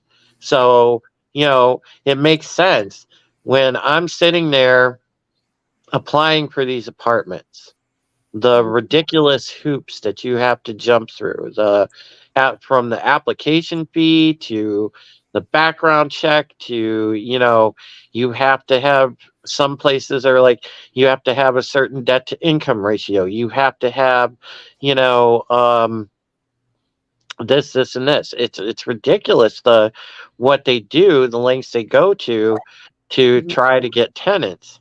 And you know, and it's so exclusive anymore that it's so hard to get into any of these places, especially on short notice. And it's hard. That's why there's such a homeless crisis, because, you know, these apartments, it's like finding a unicorn now to find a private landlord. They're all owned and run by small companies that, if you go up the ladder and find out what subsidiary, there's a company that owns a small company, and there's another company that owns that small company. Exactly, Bruce. Company, and then there's a fucking guy in Australia that has a brother on K Street, and he is letting the brother make money on it, but it's owned by some jackass on K Street who's ran around by BlackRock with their fist in his ass. Mm-hmm. I know. Dude, yeah, and looked at a house. Yeah, I looked at a house for $170,000. It was 300 square foot. Yep. To get fucked. Yep. And that's how they do it. It's crazy. And like I said, you know, especially the rental market right now is a shit show. You know, it's just absolutely nuts trying to get in a rental right now. Yeah, I remember after Katrina, okay, and they brought in all these companies or whatever to rebuild right down in the quarter, and they had to, you know, go in and gut these buildings because they were flooded. They were flooded, and they didn't want to take the structures down, so they just took out all the sheetrock and all the old wood, and blah blah blah blah, and a few windows that were broken, things like that, trying to fix it the best they could. But the sad fact is you had lots of these families that own some of these. They're called shotguns, okay? Because you open the door and it goes straight back. It's a long or slim. It's not like a square building down the corner. They're real long and skinny. So basically you have a door that goes down straight through the middle, and you have rooms to the side, or the doorway goes right through the middle of the room. I mean, that's how they built things back for some reason. I'm not that good about architecture and stuff, but that's what they look like. Well, when people applied, and some of these people were like 5-6 generations of own this building, okay, and they just rent the top out, make apartments up there or whatever, and then they have like little boutiques or whatever down below in the quarter. Well, then they're told they have to have original glass in the windows from when the building was built and stuff like that. How is a person that just makes measly amount of money, okay, they're not rich, these are just normal people that have regular jobs, or this is their job, is running this little boutique or renting out a room up above to pay their bills and their taxes and stuff like that. How are they supposed to afford, $5,000 for this pane of glass, because they have to be original glass that they're saying has to be original instead of something that looks close to original. You know what I mean? To keep it, I don't know, to try to keep it to the historical society or whatever it is. So basically, they end up having to sell. They all had, almost half of them had to sell the building that was in their family for so many years because they couldn't afford to fix it. Because legally they wouldn't be qualified to fix it. So it'd be an empty building and them still paying taxes on it, not earning any money off of it. See, that was their way of getting the city being taken out from underneath their the owners, basically. Just like what I think might be happening in Hawaii. I'm not 100%, but it sure seems like a lot of these people, these liberal side people, seem to find ways to take away people's property that they've owned for generations, many generations, because they know a legal way around taking it away from them. And that's basically what happened. And all the people they bust out to Houston and all the other cities in different states that didn't have a lot of money, that did live down there, guess what? When they came back, some of them would come back, they couldn't afford to live there anymore because now it's triple what they were paying for rent. See, so guess what? They cleaned out the city of the people that were poor or poorer that couldn't afford to live there. So what happens when that happens? Like you have waitresses and you have maids in the hotels and things like that. Well, if they're not making enough money, they can't live there. So they have to move out, they have to leave. So who's going to fulfill all these jobs when nobody's making enough money to be able to afford to live there? The same thing what you're seeing in Florida, right? You got to have Bartistas, you got to have pool people, you have to have all this different stuff. And what, you got to pay everybody $25 an hour just so you can run this hotel, with this, that, and the other. And then now the rooms are, instead of $100 a night, they're $200 a night. So who can you afford $200 a night on your vacation? Or are you going to go down the street and try to find a cheaper hotel? I mean, I can't afford $200 a night, and I don't think I'm poor, but I'm not rich. So, I just don't see the end of this. I don't see how we're supposed to be able to quell and bring things down to where it's accessible to the people like it was supposed to be. Don't people deserve to be able to afford to feed their families and have a place to live, a decent place? I'm not talking about a rat hole infested gutter place that costs you, $1,200 a month. It's I don't understand it. I just don't see how 4 years, once we get someone in there, which is 2024 is the election, but then they're not going to be sworn in until 2025, right? But for me, it's not Trump is just a proxy for us. That's all he really is. It's us. We have to do something. Us. That's what I'm trying to say. At every level, and not just the president, but and not just every 2 years, and not just, we have to be involved at the city level all the time. That's what you have to do if you want. And then that's a thing. That's why I'm looking for a city to go and then be part of the community. And that way I can give back as I needed to do.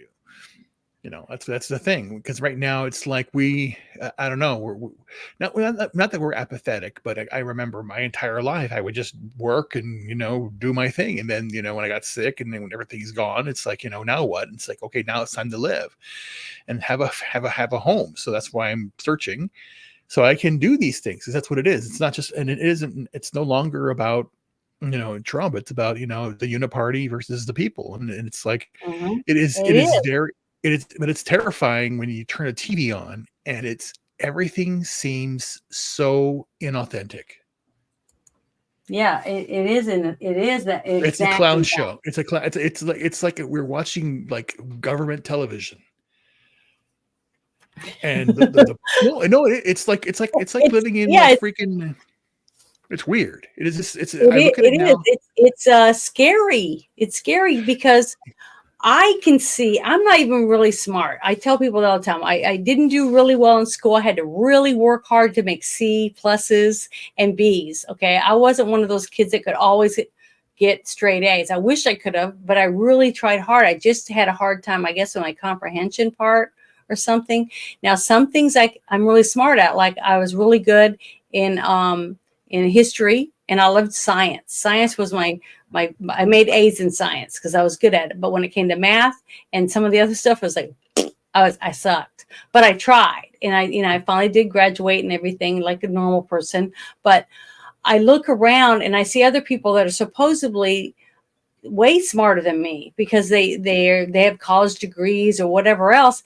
And I watch some of the things they do, and I'm like, how does this person have a degree? How is this person a teacher? It's because and is able to teach kids. Because money, the dollar is their god, and they did anything for a dollar. So it's basically they hoard themselves out for money. Basically, what they've done. That's what they do.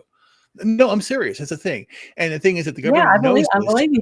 The government knows this too, because again, the whole idea of having an influencer. We think it's a new thing. No, it's been going on since time immemorial. Mm-hmm.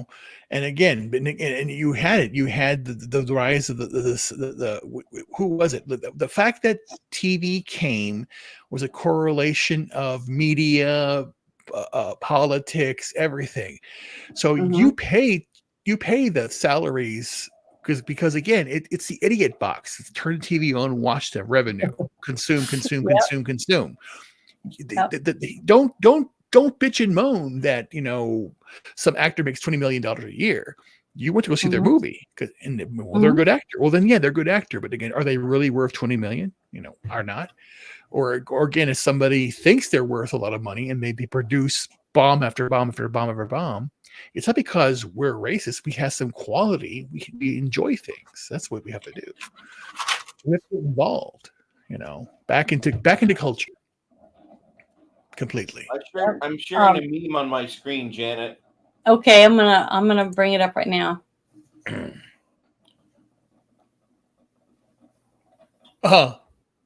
Check on your friends. Some of them may need help welding. To get ready for the end, or when we take back our country. And teach your kids. Teach your kids the legacy of Marvin Huemar. Yeah, I gotta find a place to go. I don't know where to go. Reddit or whatever. I don't want to talk to anybody that's going to be like a kook or anything weirdo. Just trying to find a place. So, okay, Bruce, are you ready to bring up a couple of the things that you were wanting to talk about? What do you want to? What would your selection be? Whichever one you want. I've already talked about everything that I wanted to, for sure. Drew, if you're somewhere out there, we miss you, bud. We want you back. Yeah. I want you to be a functional. He might have had to go to the bathroom or something. I want to be a functional human being. I was going to tell you about a trucking job in Columbus. Mm-hmm. There's another one over in Springfield, Missouri. But I get it. You got to go. We want you. We want you whole, buddy. Yes, that's what I want. I definitely want that. But he's got to want it. We have to want it. Exactly. And we have to work for it.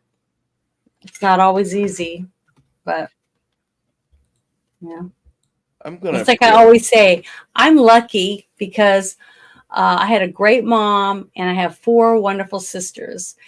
We may not talk every single day, but we have sister chat and we talk to each other in that, and we share, information and things that's going on with all of us. And so I have a really good support. You know what I mean? So I'm lucky. And maybe that's one reason why I try to help other people more. It's because I feel like, because I'm lucky enough to have it, that I want other people to have it. I don't know. But you want me ready for me to add it? Whenever you like. I'm getting to that portion of my Discord right now. And Okay. it's mid-September. The G20 just agreed to this. This is a scary. European Commission chief reemphasizes the need for digital identification. At the G20 summit, European Commission President Ursula von der Leyen called for an international regulatory body for artificial intelligence, digital ID systems similar to coronavirus vaccine passports, and advocated for global cooperation to address the challenges presented by AI. She called for the United Nations to have a role in AI regulation and called the European Union's COVID-19 digital certificate a perfect model for digital public infrastructures, which would include digital IDs.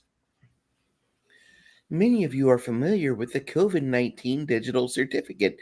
The European Union developed it for itself. The model was so functional and so trusted that 51 countries on 4 continents adopted it for free, said President von der Leyen. That's the dumbest sentence in my life. We're going to have, we'll get Kamala out here later to hold the bear. Today, the WHO uses it as a global standard to facilitate mobility in times of health threats. I'd like to thank Dr. Tedros again for the excellent cooperation, she said, referring to the World Health Organization. Doesn't that just fill you with like bile in your mouth? Lie. Okay. And then there is this lady, this thing, the UN Undersecretary General for Global Communications, Melissa Fleming, blames Twitter, X, for the spread of dangerous misinformation. And I'm not going to go to that link because I fucking hate X. Okay. Yep. And I mean, I really can't stand X. Like everybody talks about X, and I'm just like, I wouldn't fucking. Well, I talk about it a lot, I know, but I use it as a tool. Okay, well, it's not something I'm doing because I feel like I just have to have it. I'm using it as a tool to help me spread information, and I also have a really good network because I use it for my prepping people. I use it for my politics stuff. I use it for medical information. The whole thing I was talking about with the child, things that I'm involved in. I use it for like 7 or 8 different reasons. And yes, I do socialize on it some, and I use it to promote my channels. So I'm using it for lots of different reasons. But guess what? I'm here right now doing this. So I'm not on it all the time. But I do know that there's people on there that are on there. It seems like I go to bed at night at 10:30. I wake up at 4:30 and I check my messages and stuff on there. And some of those people are still in the space. I they never go to bed. There's one account that's pretty much universal. And that is Cat Turd. Cat Turd is the most information that I need throughout my day. Diddle up off of MSN.com. Biden planning speech on threats to democracy in coming weeks. Sources say. Story by Arlette Sains and Kevin Liptak. CNN one day ago. Resident Joe Biden plans to deliver a speech focused on threats to democracy in the coming weeks, according to 2 sources familiar with the plans. Democratic donors gathered in Chicago for a fundraising retreat learned of the plans Wednesday, a source familiar with the remarks said. Biden plans to deliver the speech following the second Republican primary debate, which is scheduled for September 27, according to the sources. One venue under consideration for the speech is a McCain Institute. Sorry, I hawk up bullshit. I'm sorry. A source familiar with the discussion said, "Burn in hell, you little troll." A major focus of Biden's 2020 campaign was preserving democracy, mob rule, and he has continued discussing the issue during his residency. Mhm. Biden previously delivered speeches in front of a red and black themed curtain set, and a bunch of U.S. Marines, delivered speeches on the threat to democracy at Independence Hall in Philadelphia and in Washington. But he hasn't delivered an address because his meds will not let him focus for more than 3 minutes at a time. Focused on the issue since former President Donald Trump was indicted on charges related to his attempts to cling to power following the 2020 mis-election. The White House. That's biggest. That's a lie. The White House, the place where former presidents would reside, declined to comment on the forthcoming speech, which was first reported by the New York Times. This is a We lie. are Oh my in God. up. We're Crazy going world. to be up to our eyeballs in bullshit between KJP and President Joe Biden. He is. No, it's love my it's friend everything. Tom. It's everything now. That's a thing. That's sorry to interrupt you, but I'm just saying what we're doing here now is it's Gladiator. It's a Gladiator game. It's Biden Trump. That's the distraction. It's the deep. It's a whole thing's corroded. It's a whole thing. Well, you know what the corrupt. problem is, right? The problem is that we have a former president of the United States that I'm not proud of at all, who elected to stay in the city of Washington, D.C. after his 8 Yes. years were over. And he kept all of his little buddies in Washington, D.C., and he's acting like a shadow government. As he said in the video, Yes. that if I he could run stated. for another term, I would just, I just sit in the background and I'll just, direct everything to the background. That's he said that. It's a video. Yep. And he's there now. And- it's happening. Yeah. Tree Rock Creation says, when did Biden ever deliver a speech? He goes off script too often. Stay on target. Yeah. Former Vice President Biden. Yeah, that's all he ever was. He's never been an actual president. He has been sworn in illicitly, but Yes. he is not the president, nor has he ever been coherent with anything in the last 3 years. Mm-mm. And the thing is, it's like the shooting him up with adrenaline isn't working anymore.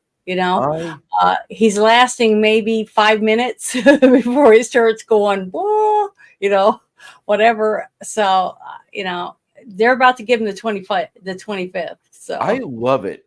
I love how we are seeing the 25th it come or the apart. 24th. Yeah.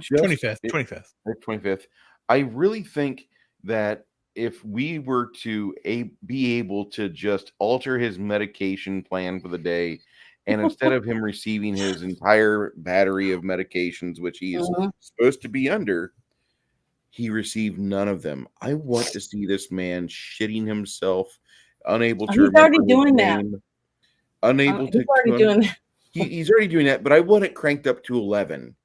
I want to make sure that you fuckers, and I mean everyone alive right now and people alive in the future, never fucking forget that this is Joe fucking Biden. He is a human fuck up. Well, honestly, all you have to do is drive to any gas station or to any store or anything, and you know it's Joe Biden, because the prices, you can't afford to do anything. You can't afford to buy gas, food, or anything. I mean, I went grocery shopping for just 3 people. Okay, What are 3 people, and it's outrageous. Do you think they're going to try 1963? Think what? 1963. Yes. On him. That would be wonderful. Because Well, they do. They're because again, they want the rallying cry. But they have to take out Kamala with this special bullet. So it has to be the perfect lined up shot where you got her lined up right behind him. She's just a casualty from Then like. you have They're never McCarthy. going to be together. Then You're you have never going to McCarthy. see these two together again. These two are never going to be in the same thing. They are. They took her to the 9/11 stuff. You're gonna start seeing her doing more and more and more stuff, presidential stuff, because she's next in line. And as soon as she steps up to the plate and she's our president, and they're all praising that they got the first woman president, even though she wasn't elected. And look, this woman got less people behind her when she went to first run in the first place. Remember, she was the lowest one. She got nothing. Nobody wanted this person. Okay, her knees are scarred up from being on her knees so much to get where she is. Okay, and she couldn't blow enough people to even get 1% behind her to want her as president. Okay, but guess what? She's gonna be in the White House. They're about to give him the 25th Amendment. She's gonna be our president, and we're gonna have McCarthy as our VP. That's the secession. That's the way it's gonna. That's how it's gonna line up. Disagree. We are going to. I know, but I'm telling you, I got it on video. So we'll see what's gonna happen. We're going to see the greatest switcheroo that they could ever try to do with the Potomac two-step. They're going to pull out Ketanji Brown Smith because she's the worst Supreme Court justice they've ever put in place, and nobody has forgotten that she can't identify what a vagina is on a woman. So they're going to yank her out. They're going to throw a brown person, knee-scuffed fucking Kamala Harris in the fucking Supreme Court, giving her a lifetime opportunity to alter and molest United States law. Then they're going to take Karen Bass out of Los Angeles and immediately put her forth because we can put her forward. She's black, she's a lady, and she actually has ambition. Unlike Michelle Obama, who absolutely does not want to be on stage showing her dick fluttering in the breeze with the dress. Okay, she can't handle that. Too many people remember Joan Rivers. People remember what Joan Rivers said before her assassination. So I know, I played it last week. Yeah, wonderful. And then you've got Bass, which is going to be brought in as a Veep, and they're going to swap out Joe somehow. But I don't see him stepping down. I see they're going to offer Joe a real good sweetheart deal because his son is not going to get off anything that is given to rabid Republicans, which are going to tear this up like it's a wolf pack taking down an elderly bison. And they're going to rip up Hunter Biden politically. They're going to drag in Joe, and Joe's going to step in. Hunter's a good boy. He did no wrong. Blah, blah, blah. And then he's going to like fuck up a pin stroke, and his son will be given a get out of jail free card. And then they'll be like, all right, Joe, you got your son. You guys are good. You're not going to ever suffer any consequences. Why don't you retire? I'm never going to retire. I'm never going to. And then they're going to shoot him. And that I think is how that's going to work. I don't see anything else happening. I see us getting our first woman president inadvertently after the Joe Biden assassination attempt because I can't see him surviving. He's going to be obstinate and not step down gracefully. He's going to be a complete and utter. It won't matter because he doesn't know who he is. I mean, it doesn't matter what he can't do anything for himself. Okay, this guy has to be shuffled from one place to another. He can barely even walk. You know what it reminds me of? He can't go to the bathroom by himself. This guy cannot feed himself. He can't do anything. Okay, this guy should be in a nursing home. Okay, I say that, and his wife should be arrested for elder abuse. Okay, It's sad. I don't feel sorry for him because he's a horrible person. He's been a horrible person for a very, very long time. And but what they're doing to our country is a disgrace to have this person in the White House. And even if Kamala steps up, and when she does, the same person that's in charge pushing all the buttons and pulling all the levers right now is still going to be in charge. because she's just an airhead walking around going, "Yee, goo, goo, hoo, hoo," whatever, because she's just an idiot. I mean, the only thing she can do is probably give a good blowjob. That's all I know of. I mean, I just don't. I don't know. I think I'm smarter than her. I can do better than she could. Kamala has aged more in the last 2 weeks in her 60s than Dick Clark did in his 90s. I don't know. This is She terrible. has gotten some wrinkles on her because they are putting her out in front, trying to get people to take focus off Hunter. Stop looking at Joe. Stop looking at Hunter. Stop.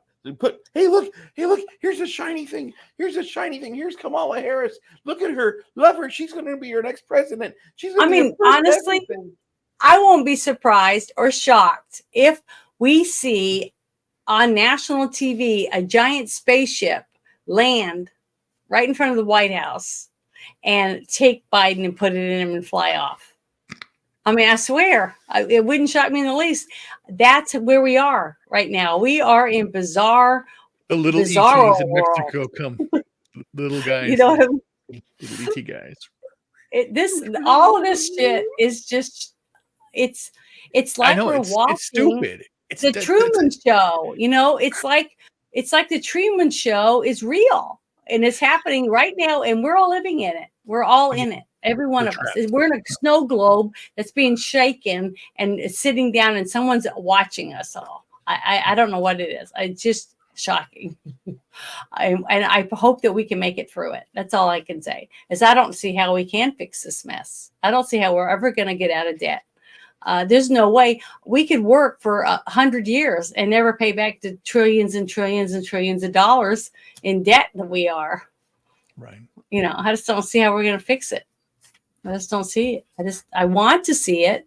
I would like to have somebody come up and explain to me how we're going to be able to do it. But I just right now, even with the longest binoculars in the world, I can't see an ending to it. Well, I see an ending to it, but it's going to be a few generations, and it's going to involve some ugly things. Mm-hmm. But I honestly feel that once we get order restored, and that means there's going to be chaos for a while. Mm-hmm. Once we get order restored, I think we're going to be able to actually have a brighter modern era than what we experienced in 2019. I really do. I don't want to think that this is the final fucking crest before the giant plummet into Armageddon. I really don't want to think that. I'm thinking that things have got to get better from here, because this is it causes me a negative conversation with my parents on a daily basis, and like I think they're sick and tired of me hearing like, I can't wait for him to hit room temperature. I cannot wait for the puppet master Obama to hit room temperature. I can't wait. Here's a question. Okay, nerdy ogre. My bet for Democrat nominee in 2024, I think they're pulling Biden out.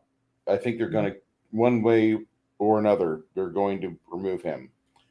But I don't think they can run with Governor Newsom. Governor Newsom is far too polarizing, and even though he can pull quite a bit of numbers and fraud, he is not a guaranteed sell. And even more importantly, he's not completely going to open his asshole and let himself be puppeteered by whoever is in control. So he's out. I think they're going to have somebody smaller than Governor Newsom come in and do it. Somebody who is just a go team go sort of person. Oh yeah, you can use my asshole. I'll be your mouthpiece. Let me be your mouthpiece, please. And that's not Gov Newsom. Newsom has got too much pride and narcissism in this. I mean, look at that 12-inch part in his hair. That guy is begging, he's begging to be on a fucking calendar. Like he like Mitt Romney, like looks like your average non-offensive white guy you see in the photos for the frames at Walmart. Can I say one thing about what you're saying? Is I agree with you on a lot of that, but honestly, what's the biggest thing in politics in the United States of America? Medicine. For a political career? There's only 2 jobs that anyone that enters politics would want to end up as on the Supreme Court or President of the United States. And I'm telling you right now, Gavin Newsom will suck anybody's cock, I don't care who it is, to be President of the United States. And he'd do it. He'd bend over and take it up the ass every day if he could be president. So he would do it.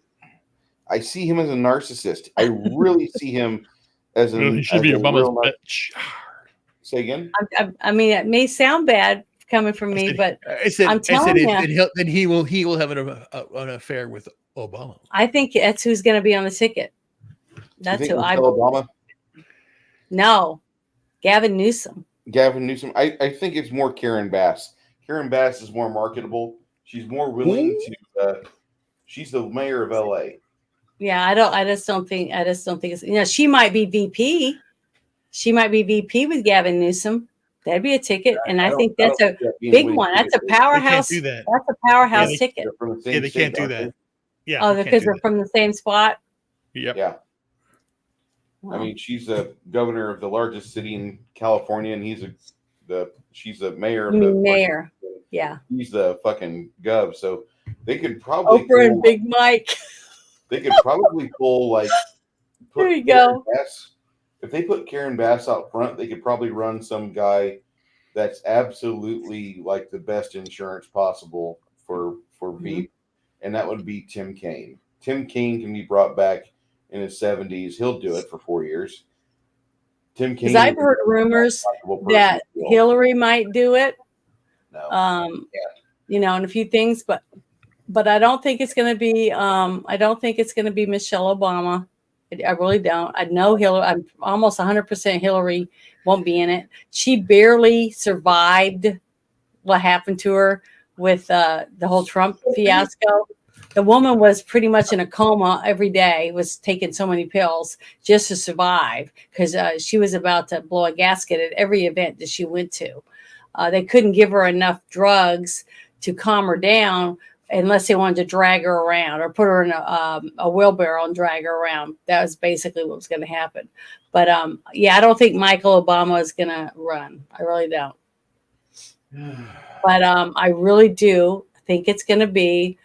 We're going to have our president, our woman president, which is going to be the woman we have right now, which is Camilla. I think it's going to be her. And then they're going to bring in our whatever his name is now, our Speaker of the House as VP. That's his session. That's how that's going to go, because it goes from the vice president is the Speaker of the House, and then you got President pro tempore of the Senate, the Secretary of State, the Secretary of the Treasury, Secretary of Defense, Attorney General, Secretary of the Interior, Secretary of Agriculture, Secretary of Commerce, Secretary of Labor, Secretary of Health and Human Services, Secretary of Housing and Urban Development, Secretary of Transportation, Secretary of Energy, Education, Veterans Affairs, and Homeland Security. That's the order. Supposed to go. Mm-hmm. Okay. But I don't see Kevin McCarthy getting in there because he might be the House Speaker right now, but I think the next election is going to flip it back to the Dems. Yeah, but it's going to be in the next couple months. Before the end of this year, before December, Biden is going to be bye-bye. Okay, this is what I'm saying. This is my point of view. This is all I'm saying is this is what I think is going to happen before the end of this year. Biden is going to be 25th, gone. Or whatever means they have to have. He's going to get COVID or whatever. I don't know what's going to happen to him, but he's not going to be there. And then she's going to step in because they're already propping her up. They're sending her out to make her look more presidential, trying to make her look like she can actually walk and talk and chew gum at the same time. Okay, which is, better than what I can do at most of the things. And then we're going to have a Speaker of the House step in as VP. And then each of them are going to progress the way they're supposed to for the way that our progression is set up. And then the Congress and Senate will start making decisions on who's going to take what places to fill in the gaps because of what's going to happen. But it's going to be before the end of this year. Nah, And then next year, they're going to run Gavin Newsom, Trudeau of the United States. I don't see Gavin getting into it. We'll see. I've been wrong before, but No, Gavin, so have I. I've been wrong many times, but boy, I'm telling you, everything. When I was saying at the beginning of last year that they were going to indict Trump because a person told me they were going to indict Trump, and I was like, well, we'll see. But I think he's right. And then they also told me that DeSantis was going to run, and I was telling everybody, oh, DeSantis is going to run for president. No, he's not going to do it. He's not going to do it.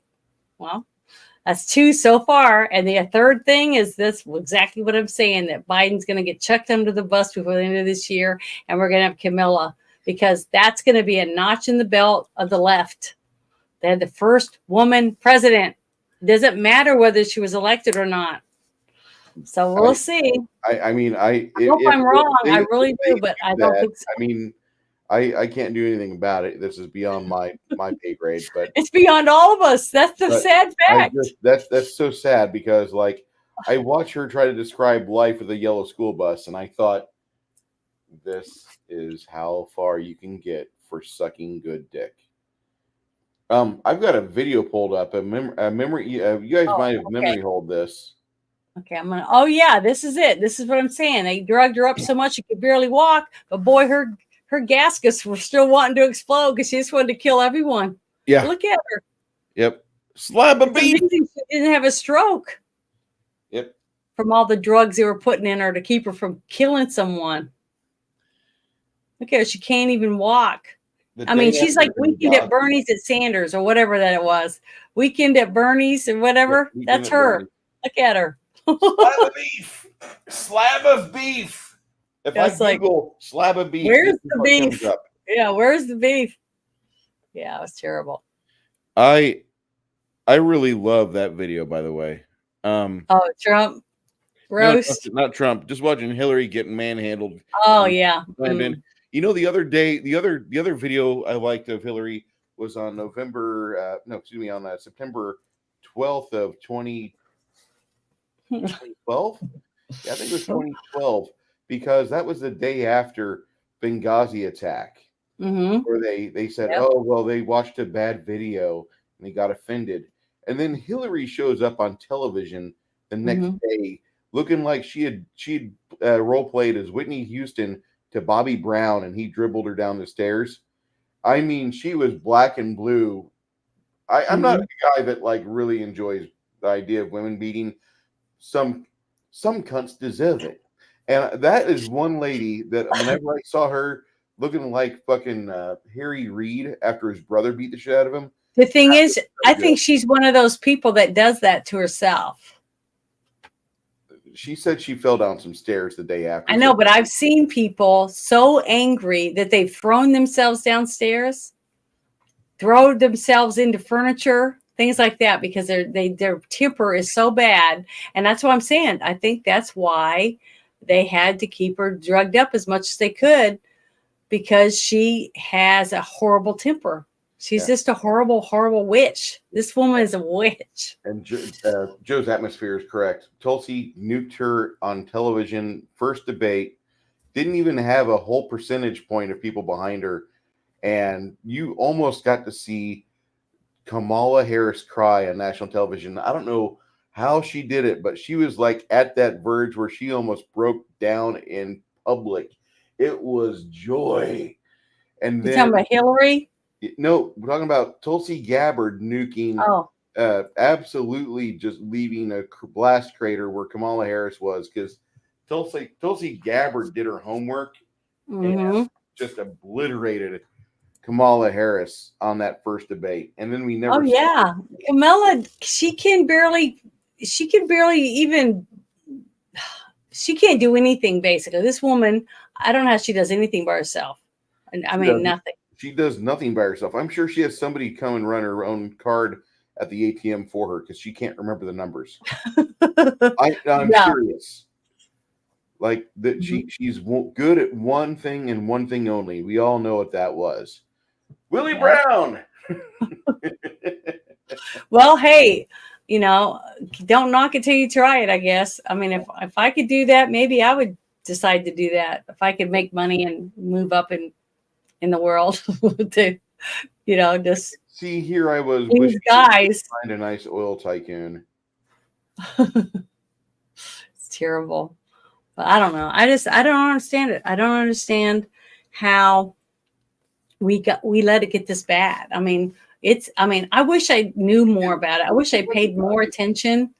I mean, I work the polls and I do all this stuff, but I never at local levels, but I never really dove in too much at the national level. Yeah, it's a public-private partnership. The idea that again, back in the 1890s, around there, the whole idea leading up to all the kings and queens, have all the information, all the wealth, and then setting up the League of Nations and having it collapse, and then because again they wanted to control the power, so they caused World War I, and the same thing World War II. Then it became the information age of the atomic age. That's what took over, and that's why you have we have nuclear, hundreds of hundreds of thousands of nuclear weapons, but very few nuclear power plants. It's insane. We have more nuclear power out there, and it's crazy. And then the whole idea that the boob tube comes in TV and it takes over America, and then basically it's feeding you toxic information, and it's basically continuing to do that to this day. Everything, it's just feeding you, and that's what I'm saying. That's why when I turn it on, it's just literally a joke. Yeah.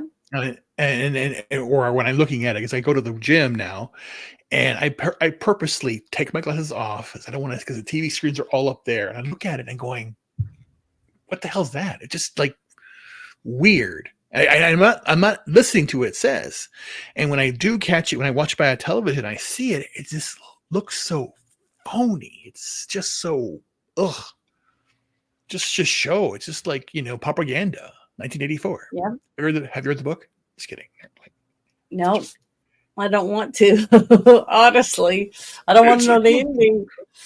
That's why it's one of those books that you keep looking at and you flip through the pages a little, but you don't ever want to see what the ending says. You know what I mean? Yeah, it's bad. Because I'd read Revelation, and I don't think I want to ever finish reading that. If you know what I'm saying. But that's the question, philosophically. If you believe you're heading down that path to the eventual end, if you believe that, are you doing everything right in the world? Are you not? If you're just apathetic, that's just as bad as doing bad, isn't it? Yeah, So that's what I'm saying. Guess. So that's why I guess it's different for each person, because God can see into your heart. He knows what your motivation is and what you're doing. Right. So we can't. All we know is what we are doing, because you can be with someone for 25 years, 30 years, and still not know them. I mean, that's how they've proven it with us. With what was his name? The Golden State Killer. He's married, had kids. BTK did the same thing. Yeah. You sleep with someone every day and you don't know that they're out murdering whole families. I mean, so that just proves it. It doesn't matter.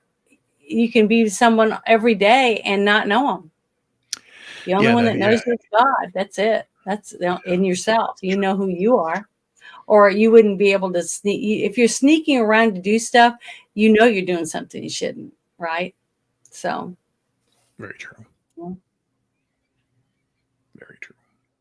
I like what Tiki of Doom says. Our system feels like it's pro wrestling. It is. That's basically. But the thing is that what's really the scariest part of all this is we've been here before.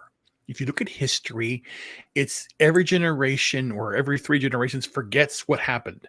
The fact that people are embracing communism and socialism and don't see Nazism right in front of you is insane. They think that I don't get it. I didn't even live it. I read the histories, but they're not teaching history anymore. They had this some place where they basically said that any book before 2008, let's get rid of it because it doesn't meet diversity, equity, and inclusion criteria. All the history books are gone. They did this in one school. They want history of now. That's all they want. History of now. It's what I say right now. It's history. It's just fact. That's all they care This about. first time it ever happened.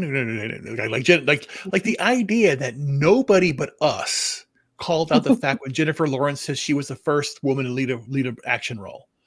We Yeah. did it, and we're called racist and homophobe. Not whatever Mhm. the feminine. What's the anti woman? What I don't know what the hell it is. What's a woman to begin Incel? with? It's all insane. It's all nuts. Again, Jennifer Lawrence, great actress. When she does great things, she does great things. Whatever. Mhm. But just shut up and act. You're an actress. You're not an activist. But what kills me is that they're called anti-fascist, right? But every single thing they do is a fascist. So Yes. it's they're taking everything and they're spinning it around, calling somebody a Nazi that doesn't do nothing they're doing, not one act they're doing is what the Nazis did. You see? So Yeah, I saw this shit making- coming. they're so long making ago. it they're making a real Nazi not be a real Nazi. Okay, you see, it's I don't know. It just, and it's sad because we have young people growing up thinking that this is all normal. You know, that a person that's a real fascist is somebody that's not a fascist at all, or at least not what a fascist was in the dictionary before. They took all the books and start making changes to them, you see, and fixing it to fit the narratives they want. So each year they'll just go out and print new books and put them in schools, and this is the facts for this year. Yeah. You know, Yeah, I always, and that's what history said. yeah, I know. It's I always say that life is not fair. Life Mhm. is full of possibilities, and life is up to Mhm. you. That's basically it. You know, Mhm. It's again, us. you already know you will have hardship. Again, that's friction. You can never move forward without Mhm. having a little scraping on your feet, because you have to progress forward. You can't be free. Oh, I'm free. I can do whatever I want. No, there are consequences of things. And again, I got sick, and I'm fighting it every day, and I'm battling it, and I'm gonna beat this thing. That's what I'm doing. And again, And you are. that's my choice. I basically said, like I said, 2 years ago when I basically lost everything. I said, you know what? I'm going to start off on my own. That's why I basically came to everybody here, because I had lost everything. Now I'm gaining it back. And it's a slow process, but I'm going to do it because life has possibility and promise. Good things will happen. And I'm going to Yes, continue to Ruby, do that's that. Yeah. Thanks, Joe. But you are wise. And Well, the thing is, every day you get up and you look in the mirror and you see your accomplishments, you're proving it's true. See? Yeah, I know. Yeah. And, So, and the thing is that you're a miracle it's hard. in itself. Yeah, thank you. It's hard. It's a hard It is thing. hard. And I do it. But Yeah. you're doing it, and you're still doing it. Yes. And you should be proud of yourself. Or I'm proud of you. I try to tell you that as Thank much you. as I can. Thank you. Yeah. Because Thank you. I've you just are. been very, very exhausted. This whole month has been very exhausting for me too. So Mhm. I'll be putting more videos out soon. But it's been rough. And it's been 100 degrees outside too, so it's hot, and the heat makes it harder to do things because it zaps your energy faster. So, but yeah. But we've been going at it for 2 hours, guys. So are you guys ready to call it quits? Because don't we play DD tomorrow, or is that next week? That's tomorrow, Janet. Oh, okay. So to make sure, because I don't want to end up happening that one time, because I was doing stuff around the house and I'm like, God, I wish we were playing today. I'm bored as shit. I'm doing laundry, but blah, whatever. And then I get on and I see they're playing, and I was like, oh. We were supposed to be playing and I wasn't, so I got on there. I was we need our fucking cleric. I know, I was so embarrassed. But see, that's why I always ask her every Friday, hey, do we play tomorrow? I try to remember. She was gone for like 2 hours. We pulled her in. Yeah, I missed it because I was like going, well, what's going on? I just doing my stuff. My normal stuff. And then when I found out, that's why I got to play. So that was good. But I didn't miss the whole day and being bored, but whatever. But hey, I love it. It's fun. I'm excited about it. But thank you everybody for showing up. And I'm gonna let Ruben talk about anything he's got planned coming up, and then I'll let Bruce do the same thing. No problem. Thank you very much. Thank you, everybody out there. Yeah, I've been doing my videos. I haven't been doing them lately for about a month, just sporadically, because I've been really, struggling with, my muscle weakness, but I'm okay. Nothing's wrong. I'm just very tired. I'm going to sleep right after this. And actually, I'm on the bed right now. I just go like this, go back to the but I will be doing stuff. But I'm really glad that today, the last 2 days, I've hit my mid 51% goal of my weight loss journey. I started with journey off like at 650 pounds, started officially counting down from 567, and today I'm 380. So I want to lose that additional 181 pounds to get to 199. That's my goal, and I haven't been 189 since I was 10. So it's something I've never been to, but I'm going to do my journey, and I'm going to start doing more things. And I do want to do more videos of work, because again, if they say that working out is racist and I'm a white supremacist, then I should call my channel Alt-Right Fitness and start working out, because that's what I want to do. Hey, that's a great name. I know I should, because again, we're all like there. I'm not giving up, because I'm not giving up on life. I'm still here, life. I have a lot more to do. And my future wife is out there somewhere. So I'm going to continue to battle for my life and then my future. So I'm here to do that. Ruben, your princess is in Laredo. No, God, no. I again, growing up in that city, I never talked to anybody. It's like, I wish if I had the power, where's that nuclear weapon? I would just drop it. And it'd be like one of those foundation ones where not only you die, but everyone in your generational line gets away. Those people were just horrible people to me. Horrible.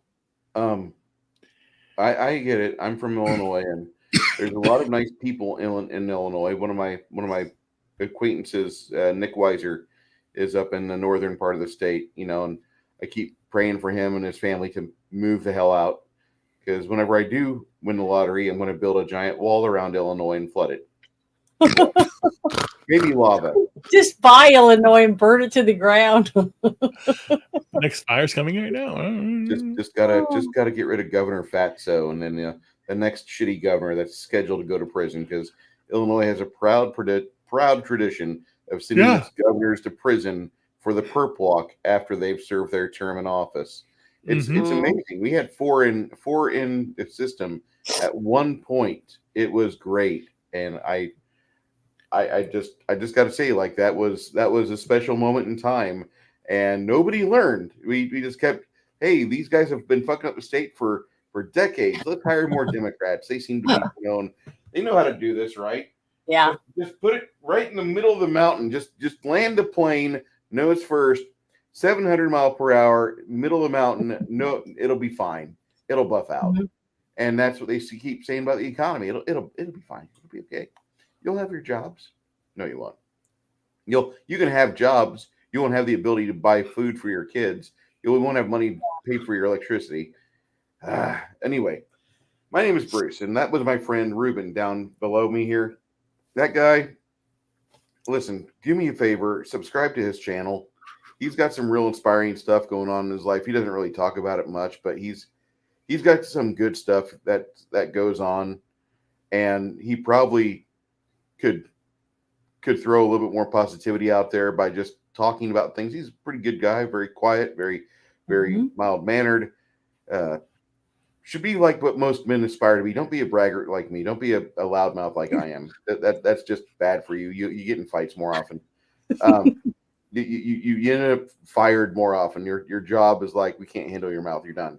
And so you go through life and you struggle a lot. But if you're like Ruben, who takes things with a smile and he plans and he's optimistic, like he's really optimistic. Like, dude has got an Energizer battery of positivity somewhere in his back. Yeah, the guy's great. I got hope. I got hope in my heart still. That's the whole point. Be like that, okay? No matter what. That Yeah, is a, you're right. Because literally, I lost everything. I have no family, nothing. It's all gone. And then I basically said, "Screw it." And 2 years ago, basically walked into Las Vegas. Basically said, "Okay, let me talk to somebody finally." So I'm doing that. I'm trying to reach out. And this, here I am, and it's this basically. And then on top of that, getting sicker and sicker, and then fighting back. It's gotta do that. I'm just I'm pushing forward. So exactly. I'll be back. You, Thank you. you've Thank got you. a few abilities, that are really good talents to have. You've got some opportunities out there that if you want to ensnare them, you're going to have to really struggle to achieve them. Mhm. But nothing worth having comes for free. Mhm. So that was something I wanted to talk to about with Drew. But it's a different story with you. Mainly, it's with you. We know it's all going to be positioning. Because once you get in front of the right human resources person, it's It's kind of funny. I actually had an interview, two interviews today.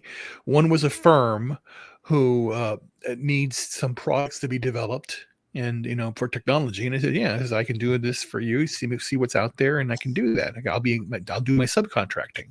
And the other subcontractor job was an old client I had before, McDonald's. So I did work with him, like, my God, 13 years ago. Again, for the Midwest region, I was responsible for 2 big projects. Number one, you all will know this. The POS system, when you swipe your cards, that was my project. If you did anything in the Midwest, and also the digital boards. Those 2 are mine. So I was responsible for that when it first launched. Wow. I love that. But I love that aspect because, again, it was the Mhm. idea, like, you're there and and then I to experience, again, it's McDonald's, but still to go to McDonald's University, I was there to actually taste the food. Oatmeal was still being tested. I went to there and I tested it. And I said, I gave my opinion on something. And I remember that one of the ones I picked actually is now the flavor of above it. And it was crazy. And all the different Mhm. foods from all over the world, and the executives are there. They're eating McDonald's there, so it's real chefs are doing it. You see it there, and it's like really well done. So it's just experience, And I have a lot of experience like that. We all have that. That's what you have to do. Mhm. Something that you really enjoy or you have in your life that means a lot to you. Like this every Friday, this means a lot to me. I'll always remember this shows. Mhm. So that's what we Well, have to good. do. I'm glad. I'll always remember it.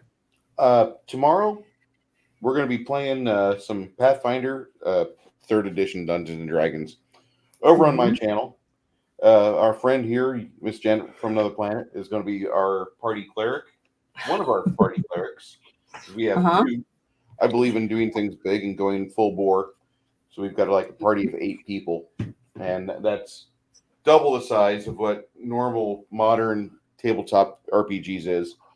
If you like that sort of thing, if you like guys sitting in front of cameras talking about game theory, subscribe to my channel. It's kind of long on the tooth. I'm really not a great showman. Some of my content is outright offensive, like to the point where, like, Howard Stern would clap me on the back, 1996 offensive. And I think that there's a lot of it that could be refined. I'm not the world's greatest host. I try my best, and I still suck. But I'll be here tomorrow, and I might learn something. So keep your hopes up, because I sure as shit am. I have friends like Ruben and guys like Drew that are showing me that no matter how bad life gets, like, you keep pushing forward. You have to. And I was going to tell everybody that he sent me a message and said that his internet just all messed up. Oh no! So that's Poor why guy. he didn't get to come back. So I just want everybody to know that. Drew, we're hoping for you, man. I want you to take life by the fucking horns and steer it where you want to go. You're gonna have Hopefully to you will. You've got to do some things you're probably not used to doing now. And I'm not saying this out of malign feelings or anything, but I want you to do things right for you, and I want you to gain a career. I want you to be able to enjoy yourself on your own terms, and I think you'll be fine. But you got to take those baby steps that develop into a run. Can't do it for you, and I love you, man. I really do. But Yep. I think he understands that he knows we can't do it. Just like, when I found out what happened, and I called him, and I knew I couldn't do anything. I just want him to know that he wasn't alone, and that I wish I could help him, and that I was, praying for him, and I was praying for his for Will's dad and his family, because it's lost a devastating. 39-year-old man. Mm-hmm. They lost their son. Floors me. They lost their son, and the whole thing was a tragedy, and but people have to get up and live. I mean, we have to live our lives, even throughout good and bad and the ugly, and do the best we can to make the best of the situation. And I got a lot of trauma going on in my family in the last year. I mean, I'm so shocked that we've survived as well as we have, but by listening to each other and trying to be there for each other, that's what we have. That's all we have is our friends and the people that care about us. Yep. They're the ones that are going to miss you when you're not here. When you're no longer around, the people that I've made impressions on, that I've loved and tried to be there for, those are the ones that are going to keep me alive, basically, in their life, is by remembering me, and that's all we have. That's our mark on this earth, is what we give to others while we're alive. So, there's a friend of mine, Janet, that he's been dead since 1998. Mm-hmm. And I make sure that at least once a campaign, his character from 1997 and 96 pops up, because that's what Bill would do. Bill would just like, I've been doing deliberations with a client for the past 3 weeks. I haven't been able to be at the game table. I'm so sorry. And that's how he talked. It was kind of funny, but you gotta keep your friends' memories alive. And whenever you have the opportunity to just kind of like elevate a sullen mood, you don't let your friends sit in pain and just like kicking themselves or missing someone. You gotta bring them up a bit, and thank God for guys like Gil. Mm-hmm. That man lived a very full life. He was a musician. He was a hardcore thinker. He really enjoyed just having palaver with people of all stripes, all creeds, all denominations. He himself really didn't subscribe to the thought of afterlife or whatever. So wherever his soul ends up, hopefully, Gil, it's not that bad or it's not that great. I want you to have a mediocre experience. Sorry, dude. I mean I'm giving you shit, Gil. Love you, but like we disagreed on this on a fucking stream once. Okay, it's good to bring things up again, but I don't want you to have a too miserable time. I hope they don't make you listen to Liza Minnelli wherever you're at. God, that would be terrible. I God, but I mean, the man was an amazing theatrical fucking phenom. He could pull off real good voice impersonations. He was able to entertain. He was really cool, and he was a lot of fun. And he made a difference. See, that's the thing. The people he inspired, the people he made laugh, he made memories with them. And once you've made an imprint on someone's brain, it's always there. And in the middle of something, you'll be doing something or whatever, and all of a sudden you'll say, oh, you start laughing or thinking about it, and it'll put a smile on your face. That's what we're here for. That's how we live on in others, is by what we leave behind. And that's what you leave behind. You can't take any of these things around us right now. None of this goes with you. All you take is this and this. That's why I put that tattoo on my arm from my mom.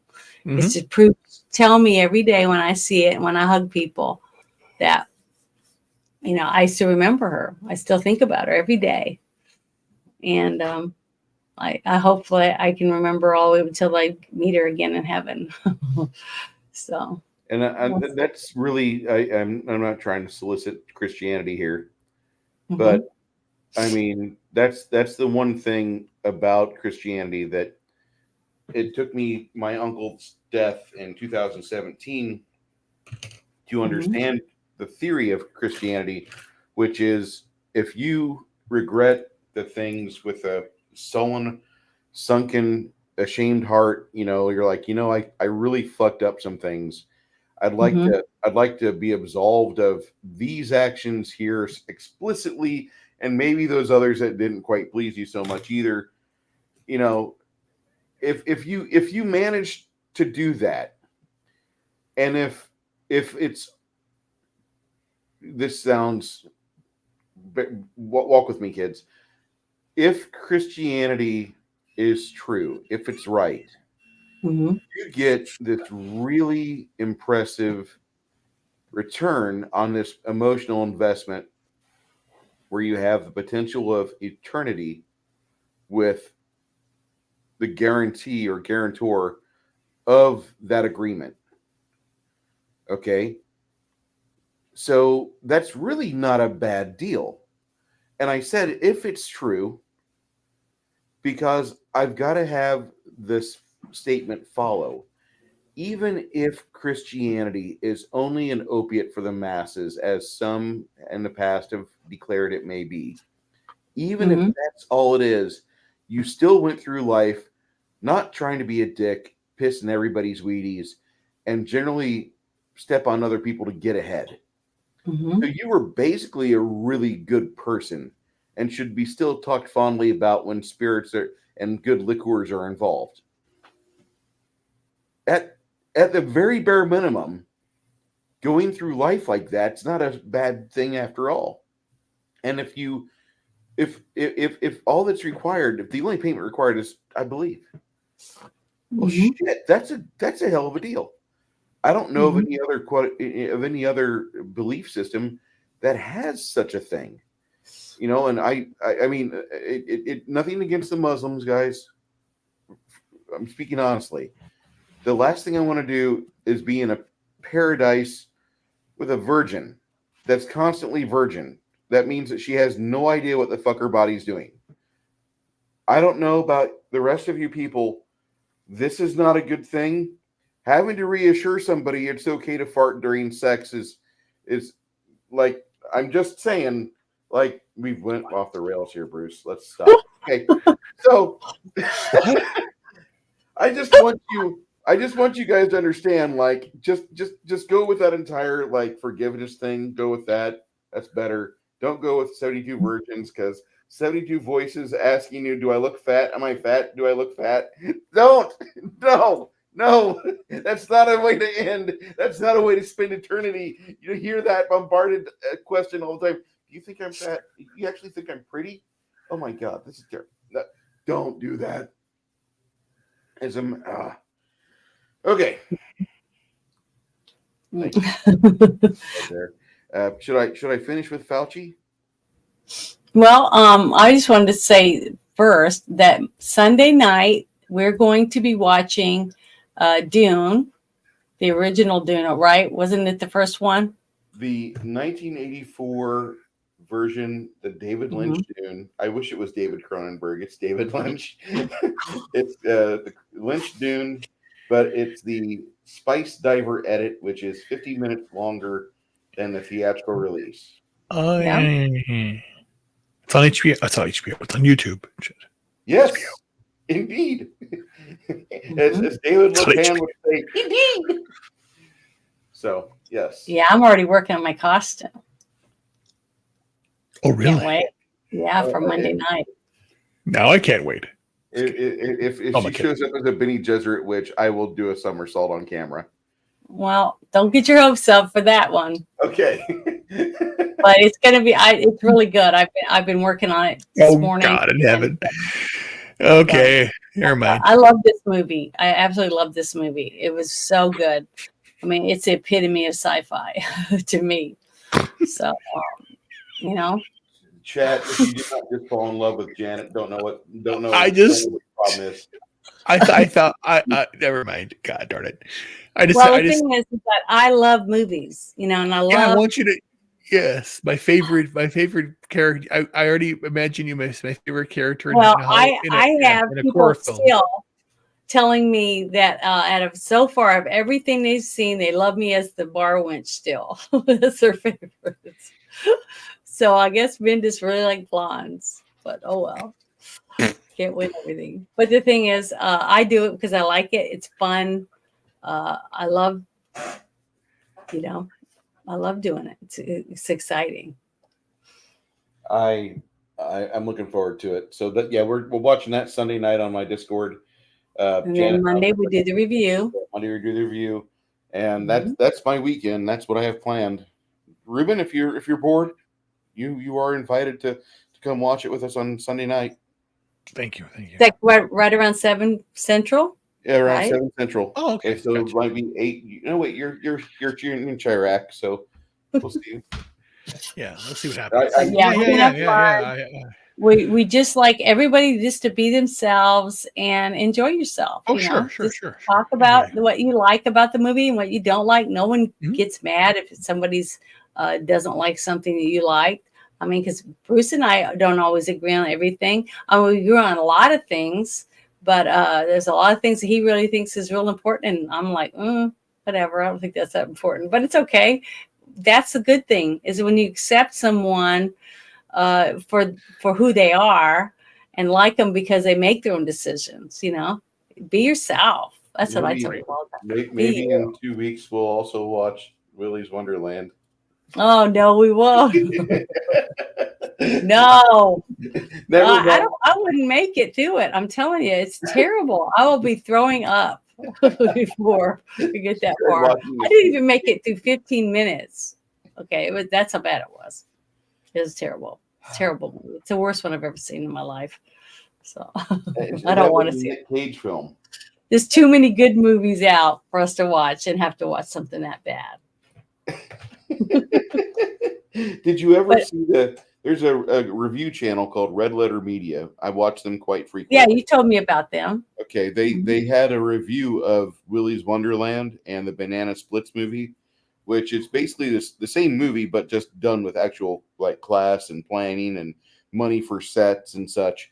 Unlike the Nick Cage film, which is like an outdoor shot at the beginning and the end at 2 different times. Then the rest of the movie is filmed inside a restaurant, but it's not a really good restaurant because you have the ball pit right next to where the kids eat, not like 70 foot away like it should be behind a partitioned wall area. You should have the kids visible from the parents' table, but like they shouldn't be 20 foot away or less.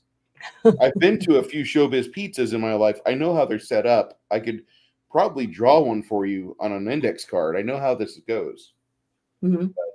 I really do like the way they broke down that. Yeah, I know Awesome One. They kind of went chill a little bit, but they're still the ones that probably do the best movie reviews aside from me and Janet. And we just haven't hit that 1 million subscriber mark yet. We're still growing.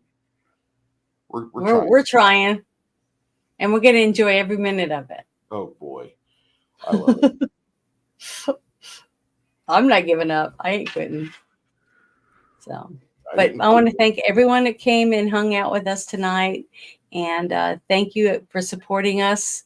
Because without you, we're nobody. We're just nothing. We're just us by ourselves. So thank you for joining us, and I hope you come back next week.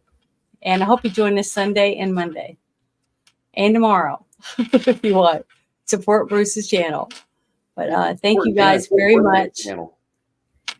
And hopefully we'll see you guys again. If anybody here is in the Northern Illinois area, please get in touch with my friend Ruben Christopher Haynes. He is looking for a career in something healthy and a potential life-altering change as well. Exactly. Oops, here we go.